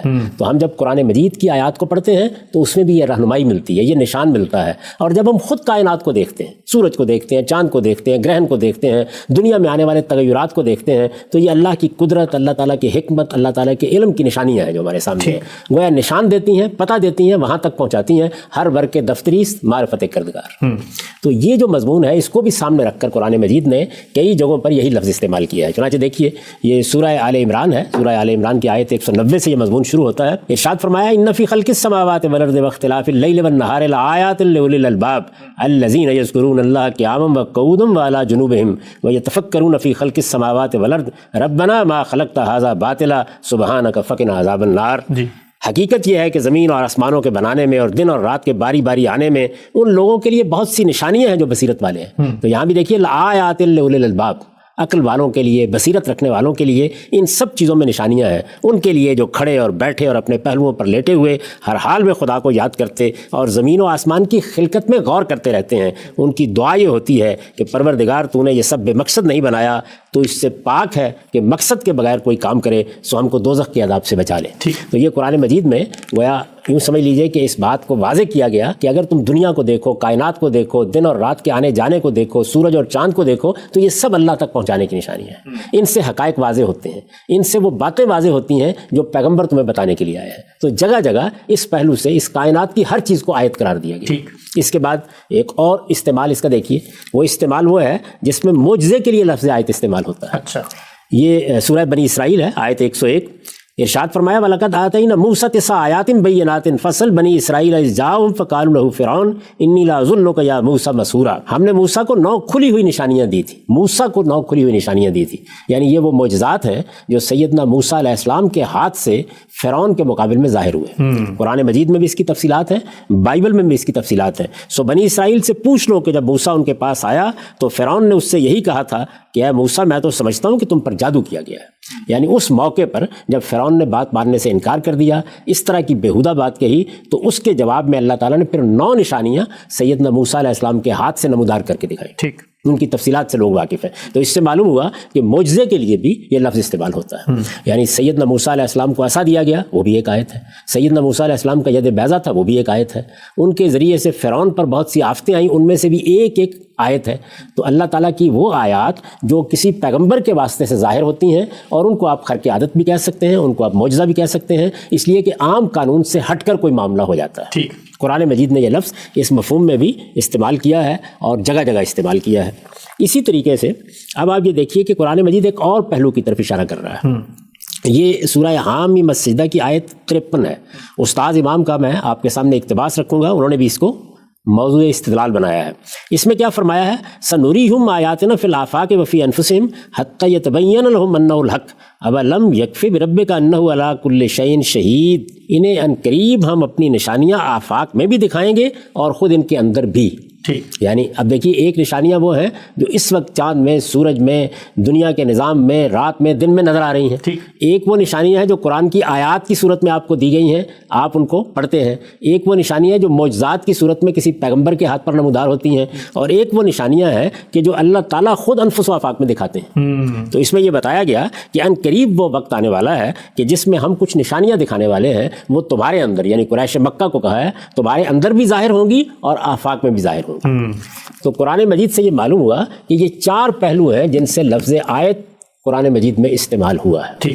چنانچہ محض لفظ آیت کے آ جانے سے یہ استدلال نہیں کیا جا سکتا کہ یہ کسی معجزے کا لازماً ذکر ہوگا. معجزے کے لیے بھی استعمال ہوتا ہے. اللہ تعالیٰ جب کسی خاص نشانی کو خود ظاہر کرتے ہیں اس کے لیے بھی استعمال ہوتا ہے، اور اسی طریقے سے خود قرآن کی آیات کے لیے بھی استعمال ہوتا ہے، اور جو نشانیاں اس سے پہلے دنیا میں موجود ہیں ان کے لیے بھی استعمال ہوتا ہے. تو یہ چاروں استعمالات قرآن مجید میں بالکل واضح طریقے پر آپ الگ الگ دیکھ سکتے ہیں. ٹھیک، ہم صاحب آپ نے بڑی تفصیل سے بتایا کہ جو آیت کا لفظ ہے، اس لفظ کا کہیں پر آ جانا اس بات کو لازم نہیں کر دیتا کہ لازماً معجزہ ہی زیر بحث ہے. لیکن سوال یہ ہے کہ آیت کے اگر یہ اس لفظ آیت کے یہ 4 مفاہیم، 4 معنی یا 4 استعمالات ہیں، تو شق قمر کے معاملے میں یہ کس پہلو سے استعمال ہوا ہے، اس پر ہم آپ سے جاننا چاہیں گے. ہمارا یہاں پر وقت مکمل ہوتا ہے. انشاءاللہ آئندہ نشست میں گفتگو کا آغاز یہیں سے کریں گے، اور اس کے بعد وہ تمام روایات جن میں اس واقعے کو معجزہ قرار دیا گیا ہے، جو یہاں پر تو بیان نہیں ہوئی، ان کی حقیقت کیا ہے، اس پر بھی آپ سے تفصیلی گفتگو کریں گے. اب تک آپ کے وقت کا بہت شکریہ. بہت شکریہ. بسم اللہ الرحمن الرحیم. السلام علیکم. مکتب غامدی کی ایک اور نشست میں خوش آمدید. 23 اعتراضات پہ گفتگو کے سلسلے میں آج ہم 39ویں نشست پہ پہنچ چکے ہیں، اور شق قمر کا واقعہ زیر بحث ہے. شق قمر کے موضوع پر غامدی صاحب کے افکار پر پیش کی جانے والے اعتراضات کی آج دوسری قسط تک. ہم سے بہت شکریہ آپ کے وقت کا. ابتدائی گفتگو، تمہیدی گفتگو ہم نے کر دی تھی. معجزات کے حوالے سے آپ کا اصولی نقطہ نظر، پھر کیا وجہ ہے اس معاملے میں اختلافات کی، ڈیٹا کیا موجود ہے، کہاں کیا بات بیان ہوئی ہے. ہم نے ایک ابتدائی نوعیت کا پس منظر اور ایک منظرنامہ لوگوں کے سامنے رکھا تھا. اس بحث کو آگے بڑھا کر اندر اترتے ہیں اور یہ جاننے کی کوشش کرتے ہیں کہ آپ نے جہاں اختلاف کیا ہے اس میں استدلال کیا ہے. گفتگو کا خاتمہ یہاں پہ ہوا تھا کہ قرآن مجید میں آیات کا لفظ، نشانی آیت کا لفظ کن کن مفاہیم میں استعمال ہوا ہے، اور آپ نے خود اس بات کا اعتراف کیا تھا کہ معجزے کے لیے بھی آتا ہے. پہلا سوال، بنیادی سوال آج کی نشست کا، یہ واقعہ قرآن میں بیان ہوا، اللہ نے اس کو آیت قرار دیا. اس آیت کے اندر جہاں پر اس کو آیت قرار دیا ہے، وہاں اس آیت سے کیا مراد ہے؟ سب سے پہلی بات جو میں آپ کی خدمت میں عرض کروں گا وہ یہ ہے کہ جب ہم یہ جان لیتے ہیں کہ اللہ نے ایک لفظ استعمال کیا ہے، ہم اس کے معنی سے واقف ہیں، اس کے مصداق کی 4 صورتیں ہمارے سامنے متعین ہو گئیں، تو اب ہم ایک ایک کو رکھ کے دیکھیں گے. میں نے عرض کر دیا تھا کہ میں چونکہ اس میں متفرد نہیں ہوں، اس لیے یہ معاملہ تو میں اپنے دونوں جلیل القدر علماء پر چھوڑ دوں گا کہ وہ اس کو کیسے بیان کرتے ہیں. میں نے عرض کر دیا کہ مجھے ان سے کوئی اختلاف نہیں، لیکن اطلاق کی صورت کیا ہوتی ہے؟ 4 صورتوں کو اپنے سامنے رکھ لیجئے. قرآن مجید کی آیات کو آیت کہا جاتا ہے، ظاہر ہے کہ یہاں اس کا تو کوئی سوال نہیں ہے. یعنی شق قمر ایک واقعہ ہے، نہ کہ آیت ہے. جب ایک واقعہ ہے اور اس کو اللہ نے آیت قرار دیا ہے تو پہلے معنی کا تو سوال ہی ختم ہو گیا. اس کے بعد دوسرے معنی پر آ جائیے. چاند بھی ایک آیت ہے، سورج بھی ایک آیت ہے، زمین و آسمان میں دن اور رات کا آنا بھی ایک آیت ہے، میرا وجود بھی ایک آیت ہے، تمام مخلوقات آیت ہیں. یہ اس لحاظ سے بھی نہیں ہو سکتا، اس لیے کہ وہ تو معمول کی چیزیں ہیں، وہ ہمارے عام مشاہدے کی چیزیں ہیں. ان میں سے ہر چیز اللہ کی ایک نشانی ہے، اس میں کوئی شبہ نہیں. یعنی چاند گرہن ہو گیا، سورج گرہن ہو گیا، یہ اصل میں اللہ تعالیٰ کے عام قانون کے مطابق ہو رہے ہیں. بار بار دہرائے جا رہے ہیں. اسی طرح سے چاند، سورج، ستارے، کہکشاں سب کے سب اللہ کی نشانیاں ہیں. سب کے لیے قرآن مجید آیت کا لفظ استعمال کرتا ہے، لیکن ہم جانتے ہیں کہ وہ ایسا نہیں ہے کہ کوئی خاص واقعے کی صورت میں سامنے آتے ہیں. یعنی وہ تو ایک معمول ہے جس کے مطابق یہ چیزیں ہوتی ہیں. اب آخری دو معنی رہ گئے. آخری دو معنی میں نے خود عرض کر دیا کہ ایک معجزے کے لیے اس کا استعمال ہے. معجزے کا مطلب کیا ہے کہ اللہ اپنے کسی پیغمبر کی تائید کے لیے کسی بھی پہلو سے، اس سے پہلے میں عرض کر چکا کہ وہ پیغمبر کی حفاظت کے لیے بھی دیے جاتے ہیں، وہ مخاطبین کو عاجز کر دینے کے لیے بھی دیے جاتے ہیں، وہ اتمام حجت کے لیے بھی دیے جاتے ہیں، وہ ازدیاد ایمان کے لیے بھی دیے جاتے ہیں. یعنی پیغمبر کے ہاتھ پر اللہ تعالیٰ کی کسی غیر معمولی قدرت کا ظہور ہوتا ہے، اس کو ہم معجزہ کہتے ہیں اصطلاح میں. تو ایک معنی یہ ہے کہ پیغمبر کے ہاتھ پر اس کا صدور ہوا، رسالت مآب صلی اللہ علیہ وسلم سے ایک معجزے کا مطالبہ کیا گیا، اور رسالت مآب صلی اللہ علیہ وسلم نے یہ معجزہ دکھایا. اس میں بھی اللہ ہی دکھائے گا. یعنی جب سیدنا موسیٰ علیہ السلام کا عصا سانپ بنا تو اللہ کے اذن سے بنا. جب سیدنا مسیح علیہ السلام نے مردوں کو زندہ کیا تو اللہ کے اذن سے کیا. وہ بھی اللہ ہی کے اذن سے ہوگا، لیکن وہ پیغمبر کے ہاتھ سے صادر ہوتا ہے. پیغمبر اشارہ کرتا ہے، پیغمبر لٹھیاں مارتا ہے، پیغمبر لٹھیاں پھینک دیتا ہے، پیغمبر سے کہا جاتا ہے کہ سمندر کو اس کے حال پر چھوڑ دو. تو یہاں پیغمبر کے ہاتھ سے وہ چیز صادر ہوتی ہے. جیسے کہ سیدنا موسیٰ علیہ السلام کے بارے میں ہم جانتے ہیں کہ انہوں نے اپنی لٹھیاں ماری تو 12 چشمے بہہ نکلے. ظاہر ہے کہ وہ بھی ایک معجزہ تھا، اس میں کوئی شک نہیں. تو ایک پہلو یہ ہے. ایک دوسرا پہلو جو ہم نے اس سے پہلے دیکھا وہ یہ ہے کہ خود اللہ تعالیٰ اپنی طرف سے کوئی غیر معمولی معاملہ کرتے ہیں. یعنی وہ پیغمبر کے ہاتھ سے نہیں ہوتا، اللہ تعالیٰ کی طرف سے ہوتا. ٹھیک ہوتا وہ بھی ایک معجزہ ہی ہے. وہ بھی عام قانون کی چیز نہیں ہوتی، عام حالات کی چیز نہیں ہوتی، لیکن اصطلاح میں اس کو معجزہ نہیں کہا جاتا. اس لیے کہ وہ اللہ کی طرف سے ایک نشانی، ایک غیر معمولی صورتحال ظاہر ہوتی ہے جس میں عام قوانین سے ہٹ کے کوئی معاملہ ہوتا ہے. اللہ تعالیٰ نے بنی اسرائیل کے لیے من و سلوہ اتار دیا. یہاں معاملہ پیغمبر کے ہاتھ سے نہیں ہوا، لیکن من و سلوہ کا اترنا یہ ظاہر ہے غیر معمولی چیز ہے. یہ عام حالات کی چیز نہیں ہے. یہ چاند نہیں ہے، سورج نہیں ہے، بادل نہیں ہے، آسمان نہیں ہے، کوئی برسنے کی کیفیت نہیں ہے، کوئی اولے نہیں ہے، کوئی برف باری نہیں ہے، بلکہ اللہ تعالیٰ کی طرف سے ایک خاص غذا کے اتارے جانے کا معاملہ ہے. تو غیر معمولی ہے بالکل، لیکن یہ اللہ نے براہ راست کیا اور ایسے ہی کیا. اللہ تعالیٰ نے بدلیوں کا سایہ کر دیا. آتا ہے نا قرآن مجید میں کہ بنی اسرائیل کو جب اللہ تعالیٰ نے اپنے لیے انتخاب کر لیا تو پھر جب وہ صحرائے سینا میں تھے تو بدلیاں ان پر سایہ کیے رہتی تھیں. سیدنا مسیح علیہ السلام کی معجزانہ پیدائش ہو گئی، بن باپ کے پیدا ہو گئے. یہ سیدنا مسیح کا معجزہ نہیں ہے بلکہ اللہ کی آیت ہے جس کا ظہور ہوا ہے. تو ان دونوں کا پہلے فرق سمجھ لیجیے. یعنی ایک چیز یہ ہے کہ معاملہ غیر معمولی ہوا، عام قانون سے ہٹ کے ہوا، لیکن وہ پیغمبر کی طرف سے ہوا. یعنی پیغمبر کو یہ کہا گیا یا پیغمبر نے یہ کہا کہ یہ میں کر رہا ہوں اللہ کے اذن سے، اللہ کی عنایت سے، لیکن وہ پیغمبر کے واسطے سے صادر ہوتا ہے. ٹھیک. میں نے اس کی تعبیر کی تھی، آپ کو یاد ہوگا کہ گویا وہ معاملہ اس وقت پیغمبر کے ہاتھ میں دے دیا جاتا ہے. یہاں تک کہ اللہ تعالیٰ بھی پیغمبر سے بہت دل نواز اسلوب میں خطاب کر کے کہتے ہیں کہ یہ سمندر جس کو پھاڑ دیا تھا اس کو پہلے برابر تو کر لیجئے. وَتْرُكِ الْبَحْرَ رَهْوًا، یعنی لٹھیا مار کے اس کو برابر کیجئے، اس لیے کہ یہ آپ کے ذریعے سے ہوا ہے. تو اللہ تعالیٰ جو براہ راست اس طرح کی چیزیں کرتے ہیں غیر معمولی، ان کا ذکر کیا ہے اس آیت میں جو میں نے آخر میں پڑھی تھی کہ ہم ان قریب، یعنی یہ رسالت مآب صلی اللہ علیہ وسلم کے مخاطبین کو کہا گیا ہے، ہم ان قریب آفاق میں بھی اپنی کچھ نشانیاں دکھانے والے ہیں، انفس میں بھی، تمہارے اندر بھی دکھانے والے ہیں. وہ کیا کیا نشانیاں تھیں جو رسالت مآب صلی اللہ علیہ وسلم کے زمانے میں قریش کے لیے ظاہر ہوئیں؟ خود قریش کے اندر ظاہر ہوئیں، آفاق میں ظاہر ہوئیں. اس وقت ان سب کا استقصاء کرنے کی ضرورت نہیں ہے، وہ اور بھی نشانیاں ہیں جو اس طرح سے ظاہر ہوئیں. انہی نشانیوں میں سے ایک نشانی یہ شق قمر کا واقعہ بھی تھا. اچھا. تو آپ دیکھیے کہ یہاں اس پر گفتگو نہیں کی جا رہی کہ یہ کوئی غیر معمولی واقعہ نہیں تھا. یہ ایسے تھا جیسے زلزلہ آ گیا، ایسے تھا جیسے کہ کوئی اور اس طرح کا واقعہ ہو گیا، چاند گرہن ہو گیا. وہ معمول کے واقعات ہیں، عام قانون کے مطابق ہوتے ہیں. یہ اس سے ہٹ کے ہوا ہے. وہ سب کے سب بھی اللہ کی آیات ہیں، ان پر بھی لفظ آیت بولا جا سکتا ہے. چاند گرہن پر بولا گیا ہے، جیسے کہ آپ کو یاد ہوگا کہ رسالت مآب صلی اللہ علیہ وسلم کے زمانے میں جب سورج گرہن ہوا تو لوگوں کو یہ خیال ہوا کہ آپ کے صاحبزادے کی وفات کی وجہ سے ہوا ہے. تو آپ نے فرمایا کہ کسی کے مرنے سے یا جینے سے یہ معاملات نہیں ہوتے، یہ اللہ کی دو نشانیاں ہیں. تو آیاتان کا لفظ استعمال کیا. تو وہ سب بھی اللہ کی نشانیاں ہیں، لیکن یہ دو بالکل مختلف صورتیں ہیں نشانیوں کے ظہور کی. یعنی پیغمبر کے ہاتھ سے کسی نشانی کا ظاہر ہونا، پیغمبر کے اس سے متعلق ہوئے بغیر اس کی تائید میں کسی نشانی کا ظاہر ہو جانا. ٹھیک. یعنی یہ دو باتیں واضح ہو گئی. بالکل واضح. تو اب آپ یہ دیکھیے کہ ہمارے یہ جلیل القدر اساتذہ یا علماء اس کو کس طریقے سے پیش کرتے ہیں. سب سے پہلے یہ جاننا چاہیے. میں آپ کے سامنے استاد امام کی تفسیر تدبر قرآن رکھتا ہوں، اس میں دیکھیے وہ کس طرح سے اس کی تمہید باندھتے ہیں اس کے لیے انہوں نے عنوان قائم کیا ظہور عذاب کی ایک نشانی. اچھا. یعنی اللہ تعالیٰ اپنے پیغمبر کے ذریعے سے انذار کر رہا تھا کہ تم پر عذاب آ جائے گا، وہ گھڑی آنے والی ہے، تمہاری گرفت ہونے والی ہے، اللہ تعالیٰ کی طرف سے غیر معمولی طریقے سے تمہیں سزا دی جانے والی ہے، اس لیے اس سے پہلے کہ وہ واقعہ ہو اپنے آپ کو سنبھال لو. ظہور عذاب کی ایک نشانی.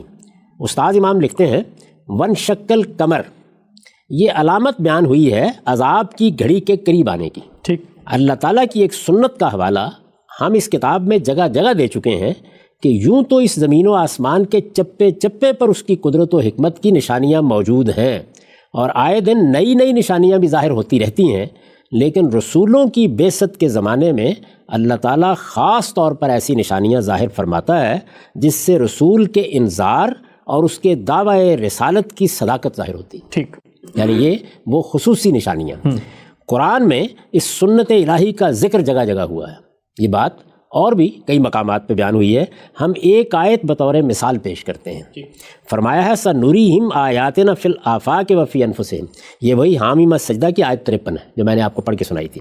ہم ان قریب ان کو دکھائیں گے اپنی نشانیاں اس کائنات میں بھی اور خود ان کے اندر بھی. ان نشانیوں کا مقصود جیسا کہ ہم نے اشارہ کیا رسول کے انذار کو تقویت پہنچانا ہوتا ہے. یعنی رسول لوگوں کو خبردار کر رہا ہے تو اس کی تائید کے لیے، اس کی تقویت کے لیے نشانیاں نمودار ہوتی ہیں. یہ عام حالات کی چیز نہیں ہوتی، خاص نشانیاں ہوتی ہیں لیکن اللہ کی طرف سے ظاہر ہو جاتی ہیں. رسول جن باتوں کی منادی زبان سے کرتا ہے اس کی تائید کے آثار و شواہد اس کائنات میں بھی مختلف شکلوں میں ظاہر ہوتے ہیں تاکہ لوگوں پر اللہ تعالیٰ کی حجت اچھی طرح پوری ہو جائے.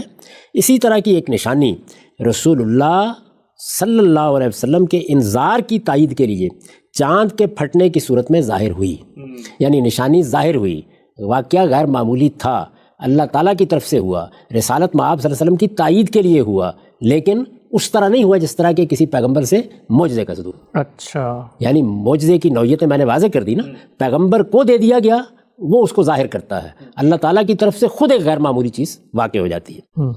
تو استاد امام لکھتے ہیں اسی طرح کی ایک نشانی، یعنی وہ نشانیاں جو اللہ کی طرف سے خود ظاہر ہوتی ہیں، اسی طرح کی ایک نشانی رسول اللہ صلی اللہ علیہ وسلم کے انذار کی تائید کے لیے چاند کے پھٹنے کی صورت میں ظاہر ہوئی تاکہ منکرین عذاب و قیامت پر یہ بات اچھی طرح واضح ہو جائے کہ قرآن ان کو جو ڈرا رہا ہے کہ زمین اس دن ہلا دی جائے گی، پہاڑ پاش پاش ہو کر فضا میں اڑنے لگیں گے، سمندر ابل پڑیں گے، سورج تاریک ہو جائے گا، یہ باتیں ان کو مروب کرنے کے لیے نہیں بیان ہوئی ہیں بلکہ یہ حقائق ہیں جو ایک دن پیش آ کے رہیں گے اور یہ بعید از امکان بھی نہیں ہے. ان کے شواہد کسی نہ کسی شکل میں اس دنیا میں بھی سامنے آتے رہتے ہیں. اس طرح کی نشانیوں کے لیے اب مزید سنیے، اس طرح کی نشانیوں کے لیے یہ ضروری نہیں ہے کہ رسول ان کو اپنے معجزے کے طور پر پیش کریں، بلکہ ان کا ظہور کسی اعلان و تحدی کے بغیر بھی ہو سکتا ہے. یعنی نہ اعلان ہوا نہ کوئی چیلنج دیا گیا، خود بخود ایک نشانی ظاہر ہو گئی. یہ بھی ضروری نہیں ہے کہ کفار نے بعین ہی اسی نشانی کا مطالبہ کیا ہو جو ظاہر ہوئی، بلکہ ان کی طرف سے کسی مطالبے کے بغیر محض اس لیے بھی ان کا ظہور ہوتا ہے کہ کفار کے پیش کردہ شبہات کا ان کو جواب مل جائے. یعنی جس طرح سے دلائل دیے جاتے ہیں، جس طرح سے استنباط کی صورتیں پیش کی جاتی ہیں، جس طریقے سے اس دنیا کی کائنات کی نشانیوں کی طرف توجہ دلائی جاتی ہے، تو یہ بھی گویا شبہات کے ازالے کے لیے ایک غیر معمولی چیز ظاہر ہو جاتی ہے. کفار قیامت کو جو بہت بعید از عقل چیز خیال کرتے تھے، اس کا ایک بہت بڑا سبب یہ بھی تھا کہ یہ کس طرح ممکن ہے کہ یہ ساری کائنات ایک دن بالکل درہم برہم ہو جائے. پہاڑوں سے متعلق ان کا جو سوال قرآن میں نقل ہوا ہے اس سے معلوم ہوتا ہے کہ ان چیزوں کو وہ بالکل اٹل، غیر متزلزل اور غیر فانی سمجھتے تھے. یعنی یہ دنیا ہمیشہ سے ہے، ایسے ہی رہے گی، اس میں یہ کیسے ہو سکتا ہے کہ کوئی خلل واقع ہو جائے. اللہ تعالیٰ نے شق قمر کی نشانی دکھا کر یعنی یوں نہیں ہے کہ ایک معمول کا واقعہ ہوا ہے، ایک غیر معمولی واقعہ ہوا. اللہ تعالیٰ نے شق قمر کی نشانی دکھا کر ان کو بتایا کہ اس کائنات کی چیزوں میں سے کوئی چیز بھی خواہ وہ کتنی ہی عظیم ہو، نہ خود مختار ہے، نہ غیر فانی، نہ غیر متزلزل، بلکہ ہر چیز اللہ تعالیٰ کے حکم کے تابع ہے. وہ جب چاہے گا ان سب کو درہم برہم کر کے رکھ دے گا. ٹھیک. یہ استاد امام نے اس کی نوعیت واضح کی. یعنی گویا نقطہ نظر کیا سامنے آیا؟ نقطہ نظر یہ سامنے آیا کہ یہ ایک غیر معمولی واقعہ تھا، اس میں کوئی شبہ نہیں ہے. یہ کوئی معمول کی چیز نہیں تھی، ایسے نہیں تھا کہ زلزلہ آ گیا، ایسے نہیں تھا کہ چاند گرہن ہو گیا، بلکہ ایک غیر معمولی واقعہ انسانی تاریخ کا ہوا، اس سے استدلال کیا گیا، وہ اللہ تعالیٰ کی طرف سے ہوا، ایک نشانی کے طور پر ہوا، لیکن اس کی نوعیت ان معجزات کی نہیں تھی جو رسول کے ہاتھ سے صادر ہوتے ہیں. یہ بات واضح ہو گئی. اب یہ دیکھیے کہ بالکل یہی نوعیت اس کی مولانا سید ابو اللہ صاحب مودودی واضح کرتے ہیں. انہوں نے بھی ظاہر سورہ قمر کی تفسیر لکھی ہے، تفہیم القرآن ان کی تفسیر ہے جس میں یہ ساری چیزیں زیر بحث آئی ہیں. وہ کس طرح اس کو بیان کر رہے ہیں، بہت مختصر سا پیرا ہے. یعنی چاند کا پھٹ جانا اس بات کی علامت ہے کہ وہ قیامت کی گھڑی جس کے آنے کی تم لوگوں کو خبر دی جا رہی تھی قریب آ لگی ہے، اور نظام عالم کے درہم برہم ہونے کا آغاز ہو گیا ہے. نیز یہ واقعہ کہ چاند جیسا ایک عظیم کرہ شک ہو کر 2 ٹکڑے ہو گیا، اس امر کا کھلا ثبوت ہے کہ جس قیامت کا تم سے ذکر کیا جا رہا ہے وہ برپا ہو سکتی ہے. ظاہر ہے کہ جب چاند پھٹ سکتا ہے تو زمین بھی پھٹ سکتی ہے، تاروں اور سیاروں کے مدار بھی بدل سکتے ہیں، اور افلاک کا یہ سارا نظام درہم برہم ہو سکتا ہے. اس میں کوئی چیز ازلی و ابدی اور دائم و مستقل نہیں ہے کہ قیامت برپا نہ ہو سکے. گویا قیامت کے وقوع پر استدلال کے لیے یہ ایک غیر معمولی نشانی ظاہر ہوئی. یہی مولانا سید اللہ صاحب مودودی نے بیان کیا، یہی استاد امام نے بیان کیا ہے.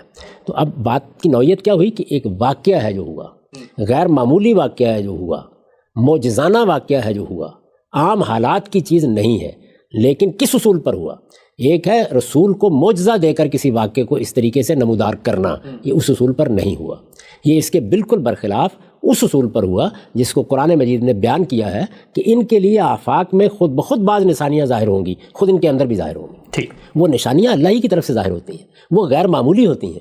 یعنی بدلیوں کا سایہ کر دینا، من و سلوہ کا نازل ہو جانا، سیدنا مسیح علیہ السلام کا بن باپ کے پیدا ہو جانا، یہ سب غیر معمولی چیزیں ہیں. لیکن یہ کسی پیغمبر کو دیے ہیں معجزے نہیں ہیں، بلکہ اللہ کی طرف سے واقع ہونے والی چیزیں ہیں جو غیر معمولی بھی ہیں اور جو عام قانون سے ہٹ کر بھی ہیں، آپ کہنا چاہیں تو خرق عادت بھی. ٹھیک. ہم سب یہ بتائیے گا، آپ نے بڑی تفصیل سے بتایا کہ اللہ تعالیٰ کی جو سنت ہے، اسکیم ہے، اس میں کیسے وہ لوگوں کو نشانیاں دکھاتے ہیں.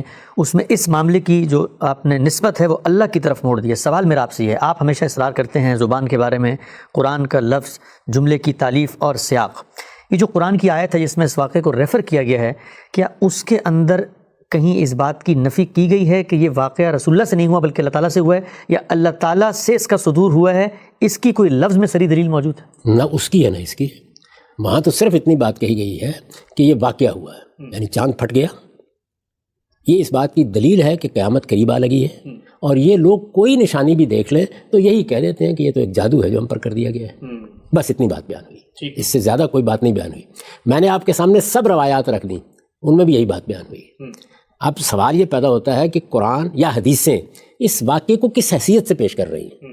اللہ تعالیٰ کی طرف سے نمودار ہونے والی ایک غیر معمولی نشانی کے طور پر پیش کر رہی ہیں، یا رسالت مآب صلی اللہ علیہ وسلم کے ہاتھ پر صادر ہونے والے ایک معجزے کے طور پر پیش کر رہی ہیں؟ تو میں نے آپ سے عرض کیا ہے کہ میں اس میں متفرد نہیں ہوں. محقق علماء میں سے بہت سے لوگوں کی یہ رائے ہے، اور ہمارے زمانے کے ان 2 جلیل القدر اہل علم نے یہی بات بیان کی ہے. تو ہم ان کے دلائل کو دیکھتے ہیں، تجزیہ کریں گے نا، وہ یہ بتائیں گے کہ یہ کیا چیز ہے، ان کو ہم دیکھتے ہیں، اس سے خود بخود واضح ہو جائے گا کہ وہ کس استدلال کی بنیاد پر یہ بات کر رہے ہیں. میں چونکہ منفرد نہیں ہوں تو اس وجہ سے میں انہی کا استدلال آپ کے سامنے پیش کر دیتا ہوں. اس سے پہلے کہ ہم اصل واقعے کی طرف جائیں اور اس استدلال کو دیکھیں، ایک اور چیز کی وضاحت کر دوں. وہ یہ کہ ہمارے ہاں جس طرح سے بعض محققین نے یہ رائے قائم کی، اسی طرح بعض لوگوں نے یہ خیال کیا کہ یہ ماضی کے سیغے میں قیامت کے قریب جب چاند پھٹ جائے گا اس کا ذکر ہوا ہے. تو بعض لوگوں کی یہ رائے بھی ہوئی، گویا یہ واقعہ رسالت مآب صلی اللہ علیہ وسلم کے زمانے میں نہیں ہوا جیسے کہ حدیثوں میں آیا، جیسے کہ قرآن بیان کرتا ہے بظاہر، بلکہ یہ واقعہ قیامت کے قریب ہوگا، اور اس وقت کو بتایا گیا ہے کہ جب زمین و آسمان درم برم ہونے والے ہیں. تو یہ ضروری ہے کہ پہلے یہ بتایا جائے کہ یہ دونوں جلیل القدر علماء کیا کہتے ہیں اس کے بارے میں. یعنی ظاہر ہے کہ یہ بھی ایک تعویل ہے، یہ بھی ایک نقطہ نظر ہے. بعض لوگوں نے یہ رائے قائم کی ہے، اس میں کوئی شبہ نہیں کہ قیامت کے قریب ہونے والے بعض واقعات کو ماضی کے سیغے میں ایسے ہی بیان کیا جاتا ہے. اچھا، اس پر مولانا سید اللہ صاحب مودودی تبصرہ کرتے ہیں. پہلے اس کو دیکھ لیں. بعض لوگوں نے اس فکرے کا مطلب یہ لیا ہے کہ چاند پھٹ جائے گا، یعنی یہ نہیں کہ چاند پھٹ گیا، بلکہ ماضی کے سیغے میں مستقبل کے واقعے کو بیان کیا گیا.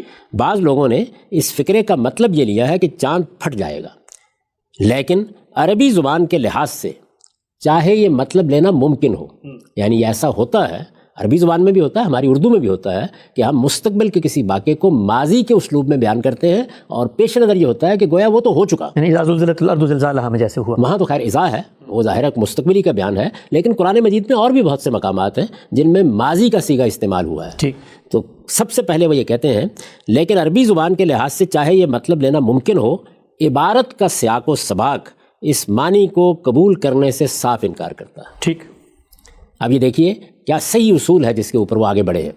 پہلی چیز یہ ہے کہ کیا یہ ترجمہ کرنا ممکن ہے؟ انہوں نے کہا کہ ہاں ممکن ہے. یعنی دو احتمالات ہوتے ہیں، تین بھی ہوتے ہیں، ایک لفظ کے چار معنی ہیں، ایک اسلوب تین پہلوؤں سے آ جاتا ہے، یہ ممکن ہے. لیکن سیاق و سباق فیصلہ کرے گا نا. جب دو امکانات پیدا ہو گئے، یعنی ماضی کے سیغے میں ماضی کا واقعہ بیان ہوا ہے، ماضی کے سیغے میں مستقبل کا واقعہ بیان ہوا ہے، دو احتمالات پیدا ہو گئے، قرآن قطعی الدلالہ ہے. اگر جملہ فیصلہ نہیں کر سکا تو سیاق و سباق کرے گا. عبارت کا سیاق و سباق اس معنی کو قبول کرنے سے صاف انکار کرتا ہے. اول تو یہ مطلب لینے سے پہلا فکرہ ہی بے معنی ہو جاتا ہے. کہ دیکھیے وہ تحلیل کر رہے ہیں.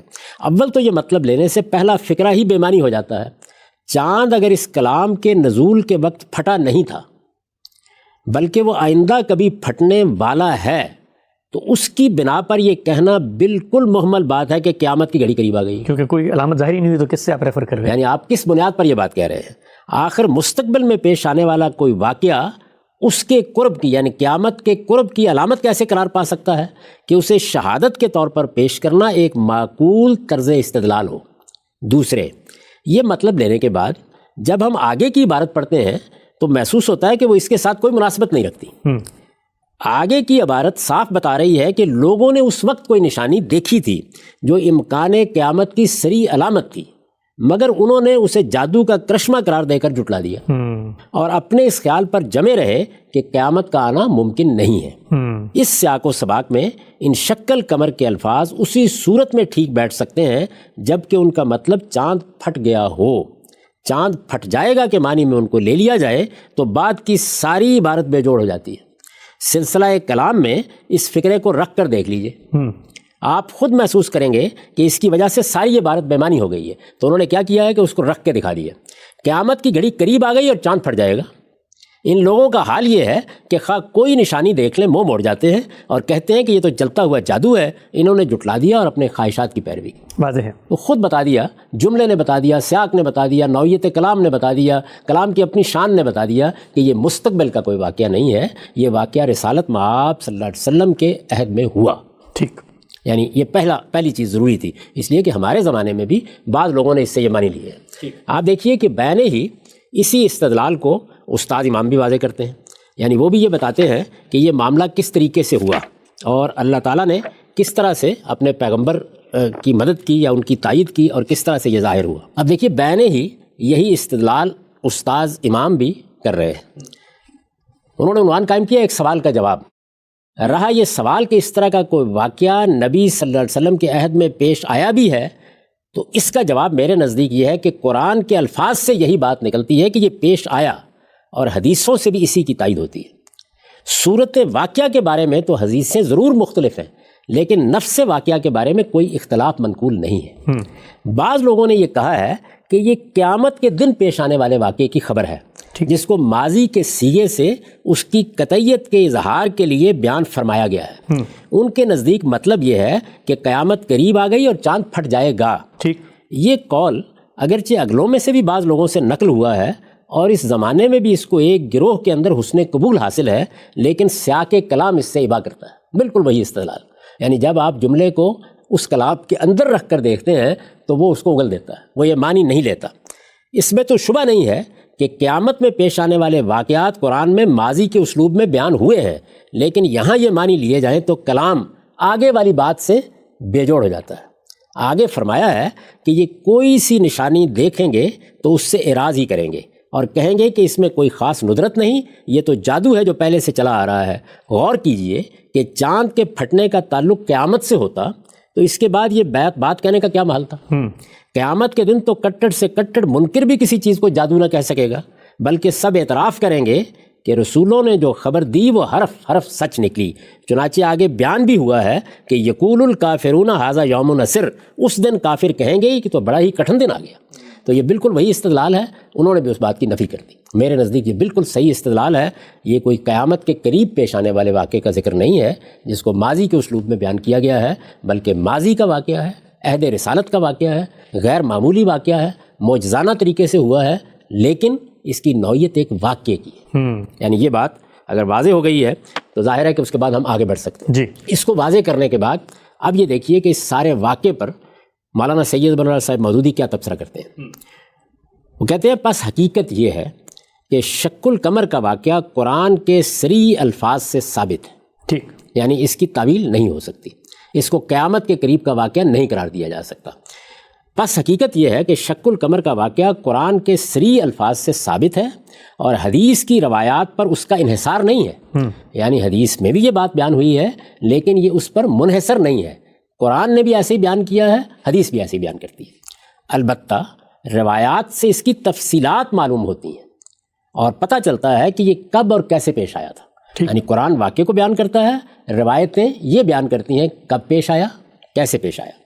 یہ روایات بخاری، مسلم، ترمذی، احمد، ابو عوانہ، ابو داؤد طیالسی، عبد الرزاق، ابن جریر، بیہقی، طبرانی، ابن مردویہ اور ابو نعیم اصفہانی نے بکثرت سندوں کے ساتھ، یعنی یہ وہ کتابیں ہیں جن میں یہ واقعہ بیان ہوا ہے، بکثرت سندوں کے ساتھ حضرت علی، حضرت عبداللہ بن مسعود، حضرت عبداللہ بن عباس، حضرت عبداللہ بن عمر، حضرت حذیفہ، حضرت انس بن مالک اور حضرت جبیر بن مطعم سے نقل کی، یعنی اتنے صحابہ نے یہ واقعہ بیان کیا ہے۔ قرآن نے بیان کیا اجمال کے ساتھ، حدیثوں میں ذرا تفصیل کے ساتھ یہ اتنے صحابہ سے نقل ہوا ہے۔ ان میں سے 3 بزرگ، سب صحابہ کے نام سن لیے، ان میں سے 3 بزرگ یعنی حضرت عبداللہ بن مسعود، حضرت حذیفہ اور حضرت جبیر بن مطعم تصریح کرتے ہیں کہ وہ اس واقعے کے عینی شاہد ہیں۔ اچھا، یعنی یہ وہ 3 بزرگ ہیں جو اس وقت موجود تھے جب یہ واقعہ ہوا، اور 2 بزرگ ایسے ہیں جو اس کے عینی شاہد نہیں ہو سکتے، کیونکہ ان میں سے ایک یعنی عبداللہ بن عباس کی پیدائش سے پہلے کا واقعہ ہے اور دوسرے یعنی انس بن مالک اس وقت بچے تھے۔ لیکن چونکہ یہ دونوں حضرات صحابی ہیں اس لیے ظاہر ہے کہ انہوں نے ایسے سن رسیدہ صحابیوں سے سن کر یہ اسے روایت کیا ہوگا جو اس واقعے کا براہ راست علم رکھتے تھے۔ ٹھیک، تو یہ گویا مولانا سید عبداللہ صاحب مودودی نے روایتوں میں اس واقعے کی نوعیت واضح کر دی ہے۔ درست۔ تمام روایات کو جمع کرنے سے، یعنی آپ ظاہر ہے کہ طریقہ کیا ہوتا ہے کہ جتنی روایات ہیں میں وہ اس سے پہلے پڑھ کے سنا چکا ہوں، تمام روایات کو جمع کرنے سے اس کی جو تفصیلات معلوم ہوتی ہیں وہ یہ ہے کہ یہ ہجرت سے تقریباً 5 سال پہلے کا واقعہ ہے۔ قمری مہینے کی 14ویں شب تھی، چاند ابھی ابھی طلوع ہوا تھا، یکایک وہ پھٹا اور اس کا ایک ٹکڑا سامنے کی پہاڑی کے ایک طرف اور دوسرا ٹکڑا دوسری طرف نظر آیا۔ ٹھیک، یہ کیفیت بس ایک لحظہ رہی اور پھر دونوں ٹکڑے باہم جڑ گئے، یعنی ایک انشقاق ہوا، ایک انفجار کی کیفیت ہوئی، دونوں ٹکڑے الگ الگ نظر آئے، پہاڑ کے ایک طرف اور پہاڑ کے دوسری طرف، اور پھر وہ لحظے بھر میں مل گئے۔ ٹھیک، اور پھر دونوں ٹکڑے باہم جڑ گئے۔ نبی صلی اللہ علیہ وسلم اس وقت منا میں تشریف فرما تھے۔ آپ نے لوگوں سے فرمایا دیکھو اور گواہ رہو۔ کفار نے کہا محمد صلی اللہ علیہ وسلم نے ہم پر جادو کر دیا تھا، اس لیے ہماری آنکھوں نے دھوکہ کھایا۔ دوسرے لوگ بولے کہ محمد ہم پر جادو کر سکتے تھے، تمام لوگوں پر تو نہیں کر سکتے تھے، باہر کے لوگوں کو آنے دو، ان سے پوچھیں گے کہ یہ واقعہ انہوں نے بھی دیکھا ہے یا نہیں۔ باہر سے جب کچھ لوگ آئے تو انہوں نے شہادت دی کہ وہ بھی یہ منظر دیکھ چکے۔ اچھا، یہ واقعے کی صحیح نوعیت مولانا سید عبداللہ صاحب مودودی نے واضح کر دی، یعنی اللہ کی طرف سے ایک غیر معمولی معاملہ ہوا، چاند فی الواقع پھٹ گیا۔ رسالت مآب صلی اللہ علیہ وسلم کے زمانے میں یہ واقعہ ہوا، رسالت مآب صلی اللہ علیہ وسلم نے اس کو دکھا کر لوگوں سے کہا کہ میں جو قیامت کا انذار تمہیں کرتا رہا ہوں یہ اس کی شہادت ہے، دیکھ لو اور گواہ رہو۔ یہ بیان ہو گیا۔ جی، اس کے بعد اب مزید وہ استدراک کرتے ہیں۔ بعض روایات جو حضرت انس سے مروی ہیں ان کی بنا پر یہ غلط فہمی پیدا ہوتی ہے کہ شق القمر کا واقعہ ایک مرتبہ نہیں بلکہ 2 مرتبہ پیش آیا تھا، لیکن اول تو صحابہ میں سے کسی اور نے یہ بات بیان نہیں کی، دوسرے خود حضرت انس بھی بعض روایات میں مرتین 2 مرتبہ کے الفاظ بولتے ہیں اور بعض میں فرقتین اور شقتین کے الفاظ یعنی 2 ٹکڑے، تو گویا 2 ٹکڑے انہوں نے کہا جو بعد کے راویوں نے 2 مرتبہ میں تبدیل کر دیا۔ ٹھیک، تو مولانا سید مولانا صاحب مودودی یہ بتاتے ہیں کہ یہ بات قابل قبول نہیں ہو سکتی اگر انس بن مالک سے بیان ہوئی ہے۔ تیسرے یہ کہ قرآن مجید صرف ایک ہی انشقاق کا ذکر کرتا ہے، یعنی 2 مرتبہ اس لیے بھی نہیں کہ روایت میں یہ نقص ہے اور خود قرآن نے بھی اس کو ایک ہی واقعے کے طور پر ذکر کیا ہے۔ اس بنا پر صحیح بات یہی ہے کہ یہ واقعہ صرف 1 مرتبہ پیش آیا تھا۔ اب سنیے، رہے وہ قصے جو عوام میں مشہور ہیں کہ رسول اللہ صلی اللہ علیہ وسلم نے انگلی سے چاند کی طرف اشارہ کیا اور وہ 2 ٹکڑے ہو گیا، اور یہ کہ چاند کا ایک ٹکڑا حضور کے گریبان میں داخل ہو کر آپ کی آستین سے نکل گیا تو یہ بالکل ہی بے اصل ہے۔ اچھا، مولانا مودودی نے لکھا ہے یعنی یہ واقعات جو ہے نہ ان کی کوئی سند ہے، نہ کوئی صاحب علم ان کو قبول کرنے کے لیے تیار ہو سکتا ہے۔ عام طور پر واعظ حضرات اس طرح کی چیزیں بیان کر دیتے ہیں۔ تو یہ انہوں نے بتا دیا کہ جو واقعہ بیان ہوا ہے وہ بس اتنا ہی ہے جتنا اوپر ہم وضاحت سے بتا چکے ہیں۔ ٹھیک، یہاں یہ سوال پیدا ہوتا ہے کہ اس واقعے کی حقیقی نوعیت کیا تھی، یعنی وہی سوال انہوں نے سامنے رکھ دیا، کیا یہ ایک معجزہ تھا جو کفار مکہ کے مطالبے پر رسول اللہ صلی اللہ علیہ وسلم نے اپنی رسالت کے ثبوت میں دکھایا تھا، یا یہ ایک حادثہ تھا جو اللہ تعالیٰ کی قدرت سے چاند میں پیش آیا اور رسول اللہ صلی اللہ علیہ وسلم نے لوگوں کو اس کی طرف توجہ صرف اس غرض کے لیے دلائی کہ یہ امکان قیامت اور قرب قیامت کی ایک نشانی ہے۔ وہی بحث جو ہم نے کی، جی، یعنی یہ اس پہلو سے آیت تھا کہ ایک حادثہ ہوا چاند پر اور اللہ تعالیٰ نے اسے رسالت مآب صلی اللہ علیہ وسلم کے زمانے میں استدلال کے طور پر پیش کر دیا۔ کیا یہ ہوا یا یہ ایک معجزہ تھا؟ علماء اسلام کا ایک بڑا گروہ اسے حضور کے معجزات میں شمار کرتا ہے، اور ان کا خیال یہ ہے کہ کفار کے مطالبے پر یہ معجزہ دکھایا گیا تھا، لیکن اس رائے کا مدار صرف بعض ان روایات پر ہے جو حضرت انس سے مروی ہیں۔ ٹھیک، یعنی اب وہ علماء کا یہ موقف نقل کرتے ہیں، پھر یہ بتاتے ہیں کہ یہ موقف کس چیز پر مبنی ہے، کیا قرآن پر؟ ہرگز نہیں۔ کیا روایات پر؟ ہرگز نہیں۔ اس میں جو چیز بنا بنی ہے وہ حضرت انس کی ایک روایت ہے، ٹھیک، ان کے سوا کسی صحابی نے بھی یہ بات بیان نہیں کی ہے۔ یعنی یہ جو بات ہے جو عام طور پر علماء نے قبول کر لی، یہ صرف حضرت انس کی بعض روایات میں بیان ہوئی ہیں۔ فتح الباری میں ابن حجر کہتے ہیں کہ یہ قصہ جتنے طریقوں سے منقول ہوا ہے، ابن حجر کوئی معمولی شخصیت نہیں ہے، روایات پر ان کی بڑی نگاہ ہے۔ ابن حجر کہتے ہیں کہ یہ قصہ جتنے طریقوں سے منقول ہوا ہے ان میں سے کسی میں بھی حضرت انس کی حدیث کے سوا یہ مضمون میری نگاہ سے نہیں گزرا کہ شق القمر کا واقعہ مشرکین کے مطالبے پر ہوا تھا، یعنی کوئی مطالبہ تھا، کوئی معجزہ مانگا گیا تھا، وہ معجزہ دکھایا گیا۔ تو وہ یہ کہتے ہیں کہ کسی روایت میں بھی سوائے انس بن مالک کی روایت کے یہ بات بیان نہیں ہوئی۔ ایک روایت ابو نعیم اصفہانی نے دلائل النبوہ میں حضرت عبداللہ بن عباس سے بھی اس مضمون کی نقل کی ہے، مگر اس کی سند ضعیف ہے۔ اچھا، یعنی یہ واقعہ انس بن مالک کی روایت میں اس طرح بیان ہوا ہے، اس کے علاوہ کسی کے یہاں بیان نہیں ہوا۔ ابو نعیم نے جو روایت بیان کی ہے دلائل النبوہ میں، اس کی سند ضعیف ہے، اور کبھی سندوں سے جتنی روایات کتب حدیث میں ابن عباس سے منقول ہوئی ہیں ان میں سے کسی میں بھی اس کا ذکر نہیں ہے۔ علاوہ بری حضرت انس اور حضرت عبداللہ بن عباس دونوں اس واقعے کے ہم اثر نہیں ہیں، یعنی یہ ان کا عینی مشاہدہ ہو نہیں سکتا، بخلاف اس کے جو صحابہ اس زمانے میں موجود تھے، حضرت عبداللہ بن مسعود، حضرت حذیفہ، حضرت جبیر بن مطعم، حضرت علی، حضرت عبداللہ بن عمر، ان میں سے کسی نے بھی یہ نہیں کہا ہے کہ مشرکین مکہ نے حضور کی صداقت کے ثبوت میں کسی نشانی کا مطالبہ کیا تھا اور اس پر شق القمر کا یہ معجزہ ان کو دکھایا گیا۔ یعنی کسی صحابی نے بھی ان جلیل القدر صحابہ میں سے یہ ایسے بیان نہیں کیا۔ سب سے بڑی بات یہ ہے کہ قرآن مجید خود بھی اس واقعے کو رسالت محمدی کی نہیں بلکہ قرب قیامت کی نشانی کے طور پر پیش کر رہا ہے۔ البتہ یہ اس لحاظ سے حضور کی صداقت کا ایک نمایاں نشان یا ثبوت ضرور تھا کہ آپ نے قیامت کے آنے کی جو خبریں لوگوں کو دی تھیں یہ واقعہ ان کی تصدیق کر رہا تھا۔ ٹھیک، یہ مولانا سید ابواللہ صاحب مودودی نے اس واقعے کی، اس کی روایات کی، اس میں اختلافات کی تحلیل کر کے بتا دیا، اور میرے نزدیک یہ بہترین تحلیل ہے جس کے بعد یہ بات بالکل واضح ہو جاتی ہے کہ یہ ایک حادثہ تھا، ایک غیر معمولی واقعہ تھا، اللہ تعالیٰ کی طرف سے ہوا، اللہ تعالیٰ نے خود بھی اس کو ایک نشانی قرار دیا، پیغمبر نے بھی اس کو ایک نشانی قرار دیا، اور لوگوں کو توجہ دلائی کہ میں جو قیامت کا انذار تمہیں کر رہا تھا یہ اس کی ایک نشانی ظاہر ہوئی ہے۔ یہ نشانی ہی تھی، یعنی غیر معمولی واقعہ ہی تھا، لیکن یہ اس لحاظ سے معجزہ نہیں تھا جس لحاظ سے معجزات صادر ہوتے ہیں۔ یعنی کسی نے مطالبہ کیا کسی کے ازدیاد ایمان کے لیے، کہیں اتمام حجت کے لیے، پیغمبر کے ہاتھ سے ایک معاملہ ہوا۔ باقی جو لوگوں نے یہ باتیں کہی ہیں کہ چاند اشارے سے ہو دو، یہ محض داستانیں ہیں، ان کی کوئی حقیقت نہیں ہے۔ ٹھیک، اچھا قائم صاحب، بہت ہی آپ نے خوبصورتی سے تفصیل سے مولانا مودودی کا استدلال سامنے رکھا اور بتایا کہ قرآن مجید کیسے اس چیز کو بیان کر رہا ہے اور خود روایات کا معاملہ کیا ہے، اور روایات کے اندر جو ایک آپ کو پرابلم نظر آتی ہے اس کو بھی انہوں نے حل کیا۔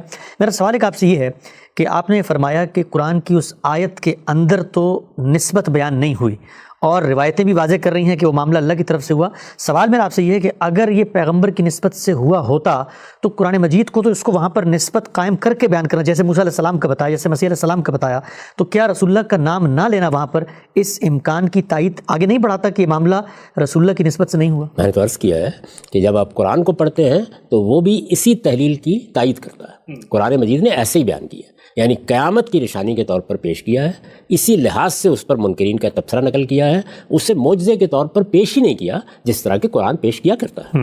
یعنی قرآن مجید نے سیدنا موسیٰ کے معجزات کا ذکر کیا ہے، سیدنا مسیح کے معجزات کا ذکر کیا ہے. جب وہ کسی معجزے کو بیان کرتا ہے تو اس کا ایک خاص طریقہ ہے، اسلوب ہے، اس میں یہ بتایا جاتا ہے اور اس میں یہ ذکر ہونا چاہیے تھا کہ پیغمبر کو ہم نے یہ سعادت دی، یہ فضیلت ان کو حاصل ہوئی یا ان سے یہ مطالبہ کیا گیا اور پھر ہمارے اذن سے، جیسے کہ وہاں بیان ہوتا ہے، یہ معجزہ صادر ہو گیا. قرآن نے اس طرح بیان ہی نہیں کیا. قرآن نے بھی اس کو ایک واقعے، ایک حادثے کے طور پر بیان کیا ہے. اور مولانا سید مولانا صاحب مودودی نے حدیثوں کی تحلیل کر کے بھی بتا دیا ہے کہ جو جلیل القدر صحابہ سے عینی شاہدوں سے جو روایتیں نقل ہوئی ہیں ان میں بالکل اسی حیثیت سے یہ سامنے آتا ہے. ٹھیک. اچھا ہم سے بتائیے گا کہ ہم دیکھتے ہیں قرآن مجید میں متعدد جگہوں پہ کفار ویسے الگ سے مطالبات رکھ رہے ہیں رسول اللہ کے سامنے کہ مکے میں جو ہے وہ آپ ایک نہر بہا دیجیے، اور اس طرح کے باقی معاملات میں مطالبہ تو ان کی جگہ پر کھڑا ہوا ہے. اگر رسالت مآب صلی اللہ علیہ وسلم نے وہاں پر وہ مطالبات پورے نہیں کیے تو کیا یہ عقلی سوال پیدا نہیں ہوتا کہ پھر اگر اس امکان کو مان لیا جائے جو علماء کا نقطہ نظر ہے تو پھر ایک معاملے میں کیوں پورا کر دیا؟ میں تو وہی گزارش کر رہا ہوں کہ قرآن مجید نے جگہ جگہ یہ بات نقل کی ہے کہ منکرین کوئی نشانی مانگتے تھے، اس کا جواب یہ دیا گیا کہ اللہ کی کتاب ہی نشانی ہے. قرآن مجید نے جس معجزے کو رسالت مآب صلی اللہ علیہ وسلم کے سب سے بڑے معجزے کی حیثیت سے پیش کیا وہ خود قرآن مجید ہے. اس وقت وہ ہمارا موضوع نہیں ہے کہ رسالت مآب صلی اللہ علیہ وسلم کے ساتھ اس معجزے کی کیا نوعیت ہے اور یہ کس طرح ایک دائمی معجزہ ہے، یہ ابدی معجزہ ہے، یہ قیامت تک معجزہ ہے، یہ بڑی غیر معمولی چیز ہے. خود قرآن نے اپنے آپ کو اسی حیثیت سے پیش کیا ہے. آپ دیکھیے قرآن خود کہتا ہے کہ یہ دیکھو یہ بات شہادت دے رہی ہے کہ میں خدا کی طرف سے ہوں. تو گویا معجزے کی حیثیت اگر رسالت مآب صلی اللہ علیہ وسلم کے حوالے سے اصلاً کسی چیز کو حاصل ہے تو وہ قرآن مجید ہے. تاہم رسالت مآب صلی اللہ علیہ وسلم سے کچھ ایسے معجزات صادر ہوئے جن کا ہم پہلے ذکر کر چکے ہیں جو صحابہ کے سامنے آئے. اس سے پیش نظر کیا تھا؟ ان کے ازدیاد ایمان، ان کی تسلی، ان کا اطمینان. تو معجزات ہوئے، معجزات کا انکار کرنے کا کوئی سوال نہیں ہے. اس واقعے کے بارے میں یہی حقیقت ہے جو خود قرآن سے سامنے آتی ہے، جو روایات سے بھی سامنے آتی ہے. ٹھیک. ہم سے بھی بتائیے گا کہ بہت ساری تاریخی روایات میں بات آتی ہے کہ ہندوستان کے اندر بھی لوگوں نے اس کا مشاہدہ کیا اور راجے مہاراجے تھے. اور میں مثلا ایک حوالہ پڑھ دیتا ہوں، یہ علامہ آلوسی کی کتاب میں ہے کہ وہ کہتے ہیں کہ تاریخ میں یہ بات لکھی گئی ہے کہ جب سلطان غزنوی جو ہندوستان پہ بار بار حملے کر رہے تھے تو وہاں پر بھی عمارتوں پہ تختی لوگوں نے لکھی کہ چاند 2 ٹکڑے ہوا تھا. تو یہ جو ہوا تو کیا دنیا بھر میں اس کا مشاہدہ کیا گیا؟ یہ بہت اچھا سوال آپ نے آخر میں کیا ہے. اس کا جواب بھی مولانا سید مولانا صاحب مودودی نے دیا ہے. اچھا، تو چنانچہ وہ بھی سن لیجیے. جی. انہوں نے بحث کا خاتمہ اسی پر کیا ہے. وہ لکھتے ہیں معترضین اس پر 2 طرح کے اعتراضات کرتے ہیں. اول تو ان کے نزدیک ایسا ہونا ممکن ہی نہیں ہے کہ چاند جیسے عظیم کرے کے 2 ٹکڑے پھٹ کر الگ ہو جائیں اور سینکڑوں میل کے فاصلے تک ایک دوسرے سے دور جانے کے بعد پھر باہم جڑ جائیں. ٹھیک. یعنی ایک اعتراض یہ کرتے ہیں کہ یہ ممکن کیسے ہے؟ چاند ایک بڑا عظیم کرہ ہے، وہ 2 ٹکڑے ہو گیا، وہ پھٹ گیا اور پھر سینکڑوں میل کے فاصلے تک وہ ایک دوسرے سے دور گئے پھر باہم جڑ گئے. دوسرے، یعنی یہ ایک اعتراض ہے. دوسرے وہ کہتے ہیں کہ اگر ایسا ہوا ہوتا تو یہ واقعہ دنیا بھر میں مشہور ہو جاتا، تاریخوں میں اس کا ذکر آتا اور علم نجوم کی کتابوں میں اسے بیان کیا جاتا. لیکن در حقیقت یہ دونوں اعتراضات بے وزن ہیں. اب وہ ان کا جواب دے رہے ہیں. لیکن در حقیقت یہ دونوں اعتراضات بے وزن ہیں جہاں تک اس کے امکان کی بحث ہے. یعنی یہ ممکن کیسے ہوا، یہ کیسے ممکن ہے کہ ایک اتنا بڑا کرہ پھٹ جائے اور اس کے دونوں ٹکڑے نظر آئیں اور پھر وہ مل جائیں. لیکن در حقیقت یہ دونوں اعتراضات بے وزن ہیں جہاں تک اس کے امکان کی بحث ہے. قدیم زمانے میں تو شاید وہ چل بھی سکتی تھی، لیکن موجودہ دور میں سیاروں کی ساخت کے متعلق انسان کو جو معلومات حاصل ہوئی ہیں ان کی بنا پر یہ بات بالکل ممکن ہے کہ ایک کرہ اپنے اندر کی آتش فشانی کے باعث پھٹ جائے اور اس زبردست انفجار سے اس کے 2 ٹکڑے دور تک چلے جائیں اور پھر اپنے مرکز کی مقناطیسی قوت کے سبب سے وہ ایک دوسرے کے ساتھ آ ملے. رہا دوسرا اعتراض تو وہ اس لیے بے وزن ہے کہ یہ واقعہ اچانک بس ایک لحظے کے لیے پیش آیا تھا. ضروری نہیں تھا کہ اس خاص لمحے میں دنیا بھر کی نگاہیں چاند کی طرف لگی ہوئی. ٹھیک. اس سے کوئی دھماکہ نہیں ہوا تھا کہ لوگوں کی توجہ اس کی طرف منعطف ہوتی. پہلے سے کوئی اطلاع اس کی نہ تھی کہ لوگ اس کے منتظر ہو کر آسمان کی طرف دیکھ رہے ہوتے کہ آج چاند گرہن ہونا ہے، آج سورج گرہن ہونا ہے. پوری روئے زمین پر اسے دیکھا بھی نہیں جا سکتا تھا. بلکہ صرف عرب اور اس کے مشرقی جانب کے ممالک ہی میں اس وقت چاند نکلا ہوا تھا۔ تاریخ نگاری کا ذوق اور فن بھی اس وقت تک اتنا ترقی یافتہ نہ تھا کہ مشرقی ممالک میں جن لوگوں نے اسے دیکھا ہوتا وہ اسے ثبت کر لیتے، اور کسی مورخ کے پاس یہ شہادتیں جمع ہوتی اور وہ تاریخ کی کسی کتاب میں ان کو درج کر لیتا۔ یہ انہوں نے گویا دوسرے اعتراض کا جواب دیا۔ تاہم مالابار کی تاریخوں میں یہ ذکر آیا ہے کہ اس رات وہاں کے ایک راجے نے یہ منظر دیکھا تھا۔ رہیں وہ علم نجوم کی کتابیں اور جنتریاں، تو ان میں اس کا ذکر آنا صرف اس حالت میں ضروری تھا جب کہ چاند کی رفتار اور اس کی گردش کے راستے اور اس کے طلوع و غروب کے اوقات میں اس سے کوئی فرق واقع ہو جاتا۔ یہ صورت کیونکہ پیش نہیں آئی، اس لیے قدیم زمانے کے اہل تنجیم کی توجہ اس کی طرف منعطف نہیں ہوئی۔ اس زمانے میں رصد گاہیں اس حد تک ترقی یافتہ نہ تھیں کہ افلاک میں پیش آنے والے ہر واقعے کا نوٹس لیتی اور اس کو ریکارڈ پر محفوظ کر لیتی۔ تو یہ انہوں نے جواب دے دیا۔ میرے نزدیک یہ جواب بالکل صحیح ہے، بالکل معقول ہے، اور ہر آدمی جو صفائی قلب کے ساتھ دیانتداری سے کسی چیز کو سمجھنا چاہتا ہے وہ ان دلائل کی روشنی میں واقعے کی اصل نوعیت کو جان سکتا ہے۔ ٹھیک، آخری سوال غانم صاحب، اس سوال یہ ہے کہ ہم یہ دیکھتے ہیں علماء کے نقطہ نظر سے جو آپ کا اختلاف ہے اس کے دلائل تو آپ نے واضح کیے، جدید پڑھا لکھا ذہن آج کے دور میں بہت سارے مذہبی تصورات قرآن مجید کے دعووں کے اوپر اعتراض کرتے ہیں، ان کی جو بنائے استدلال ہے وہ یہ ہے کہ کوئی ایسا سائنٹیفک ایویڈنس نہیں ہے۔ ہم یہ جانتے ہیں کہ ایک واقعہ اس طرح آپ نے بیان کیا، مولانا مودودی نے بھی لکھا کہ ہو تو سکتا ہے لیکن اس کے کوئی آثار، اس کے کوئی شواہد یا اس کی ہسٹری کو ٹریس کرنے کے لیے کوئی سائنٹیفک ایویڈنس ہو۔ میرے سامنے یہ ناسا کے لونر سائنس انسٹیٹیوٹ کے ایک بڑے سائنٹسٹ کا بیان ہے، وہ کہتے ہیں کہ نو current scientific evidence reports that the moon was split into two. اسی طریقے سے بہت سارے جو ملحدین ہیں یا مذہب پر اعتراض کرتے ہیں وہ کہتے ہیں کہ 6000 سال کی تاریخ اس واقعے سے خالی ہے کہ چاند کبھی دنیا میں ٹوٹا بھی تھا۔ یہی بات یہ ہے کہ اس کا جواب تو دے دیا نا مولانا سید الرحمن صاحب بوزوی نے۔ واقعہ کس طرح پیش آیا، ایک لحظے کے لیے پیش آیا، اللہ کی ایک نشانی نمودار ہوئی، یہ باتیں تو سب کی سب انہوں نے واضح کر دی ہیں۔ اب رہ گئی یہ بات کہ سائنسی طور پر اس کا ثبوت مل جائے تو انتظار کیجیے، اگر کوئی آثار وہاں باقی رہے ہوں گے تو ضرور مل جائیں گے۔ آپ کو معلوم ہے کہ جب 1935 کا زلزلہ آیا تو جگہ جگہ سے کوئٹہ میں زمین پھٹ گئی تھی جی، لیکن کیا اب اس کے آثار کی آپ اس وقت تحقیق کریں گے تو معلومات ہو جائیں گی؟ بعض چیزوں کی ہو سکتا ہے کہ ہو جائے، تو اس وجہ سے اس کا انتظار کیجیے۔ اور مولانا امین احسن اصلاحی نے، استاد امام نے جو کچھ اس پر لکھا ہے وہ بھی سن لیجیے۔ جی، یہ شبہ صحیح نہیں ہے کہ اس طرح کا کوئی واقعہ پیش آیا ہوتا تو دوسری قوموں کی تاریخ میں بھی اس کا ذکر ہوتا۔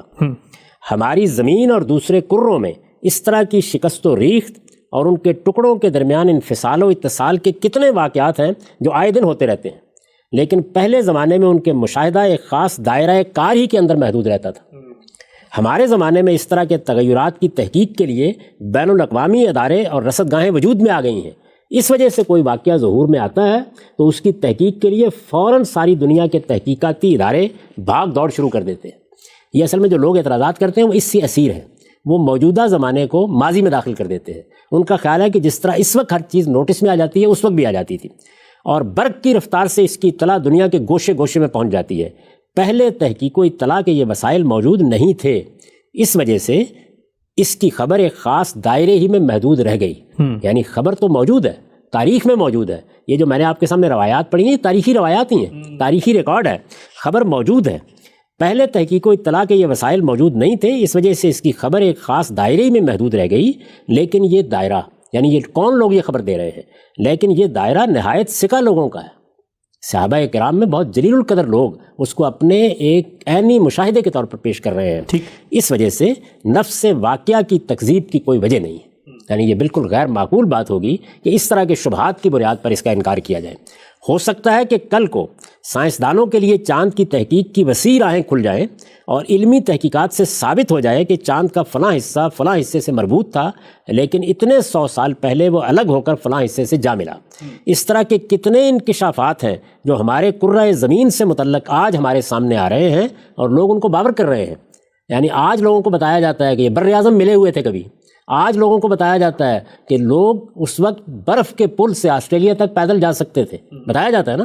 یہ سب ماضی کے واقعات ہیں جن کی ہم نے تحقیق کر لی ہے، یہ آج نہیں دکھائے جا سکتے، اور لوگ ان کو باور کر رہے ہیں۔ تو آخر چاند سے متعلق قرآن کی اس خبر پر تعجب کی کیا وجہ ہے؟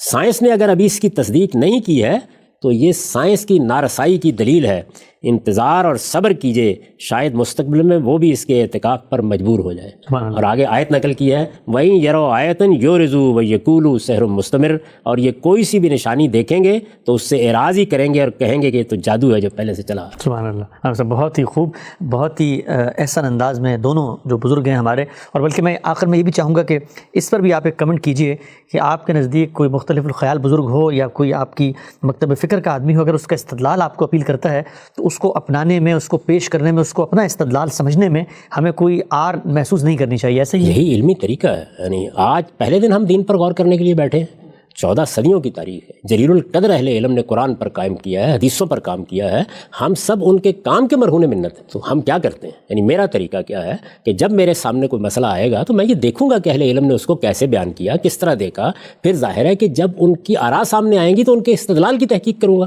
اس استدلال کی تحقیق کے نتیجے میں بعض موقعوں کے اوپر بعض بزرگوں سے اختلاف ہو جاتا ہے اور بعض سے اتفاق ہوتا ہے، اور کبھی ایسا بھی ہو جاتا ہے کہ سب سے اختلاف ہو جائے۔ اگر سب سے اختلاف ہے تو پھر میں اپنے دلائل بیان کر دوں گا۔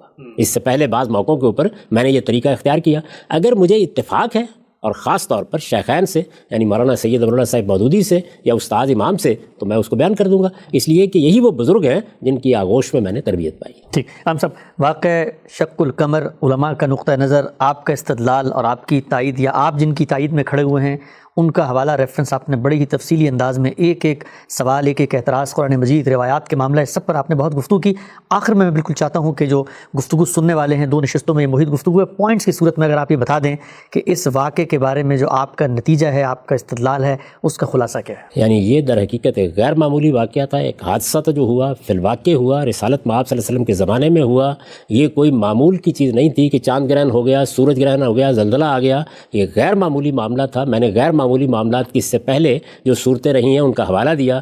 سیدنا مسیح کی غیر معمولی پیدائش ہو گئی، بن باپ کے دنیا میں آ گئے، بدلیاں بنی اسرائیل کے اوپر سایہ فگن ہو گئیں، یہ سب چیزیں بیان ہوئیں۔ یہ اسی نوعیت کا ایک غیر معمولی واقعہ تھا جو ہوا، اس سے قرآن نے بھی استدلال کیا، رسالت مآب نے بھی استدلال کیا، لیکن یہ کفار کے مطالبے پر دکھایا جانے والا کوئی معجزہ نہیں تھا۔ اور اس کی جو عام تصویر لوگوں کے ذہن میں ہے کہ ایک اشارہ کیا گیا، چاند ٹوٹ گیا، آستین میں داخل ہوا، نکل گیا، وہ بالکل بے اصل باتیں ہیں، ان کی کوئی بنیاد نہیں ہے۔ ضعیف روایتوں کو چھوڑ کر اگر آپ صحیح اور حسن روایتیں سامنے رکھیں گے اور محدثین کے طریقے کے مطابق ان کا انتخاب کریں گے تو وہی تصویر سامنے آتی ہے جو ان دونوں بزرگوں نے پیش کر دی۔ ہم سب بہت شکریہ آپ کے وقت کا۔ ہم نے بہت تفصیل سے آج اعتراضات کی سیریز کی 39 ایپیسوڈ کے اندر غامدی صاحب سے تمام ان اعتراضات پر گفتگو کی، ان سے تفصیل چاہی۔ انشاءاللہ آئندہ ایک نئے اعتراض کے ساتھ دوبارہ حاضر ہوں گے۔ اب تک آپ کے وقت کا بہت شکریہ۔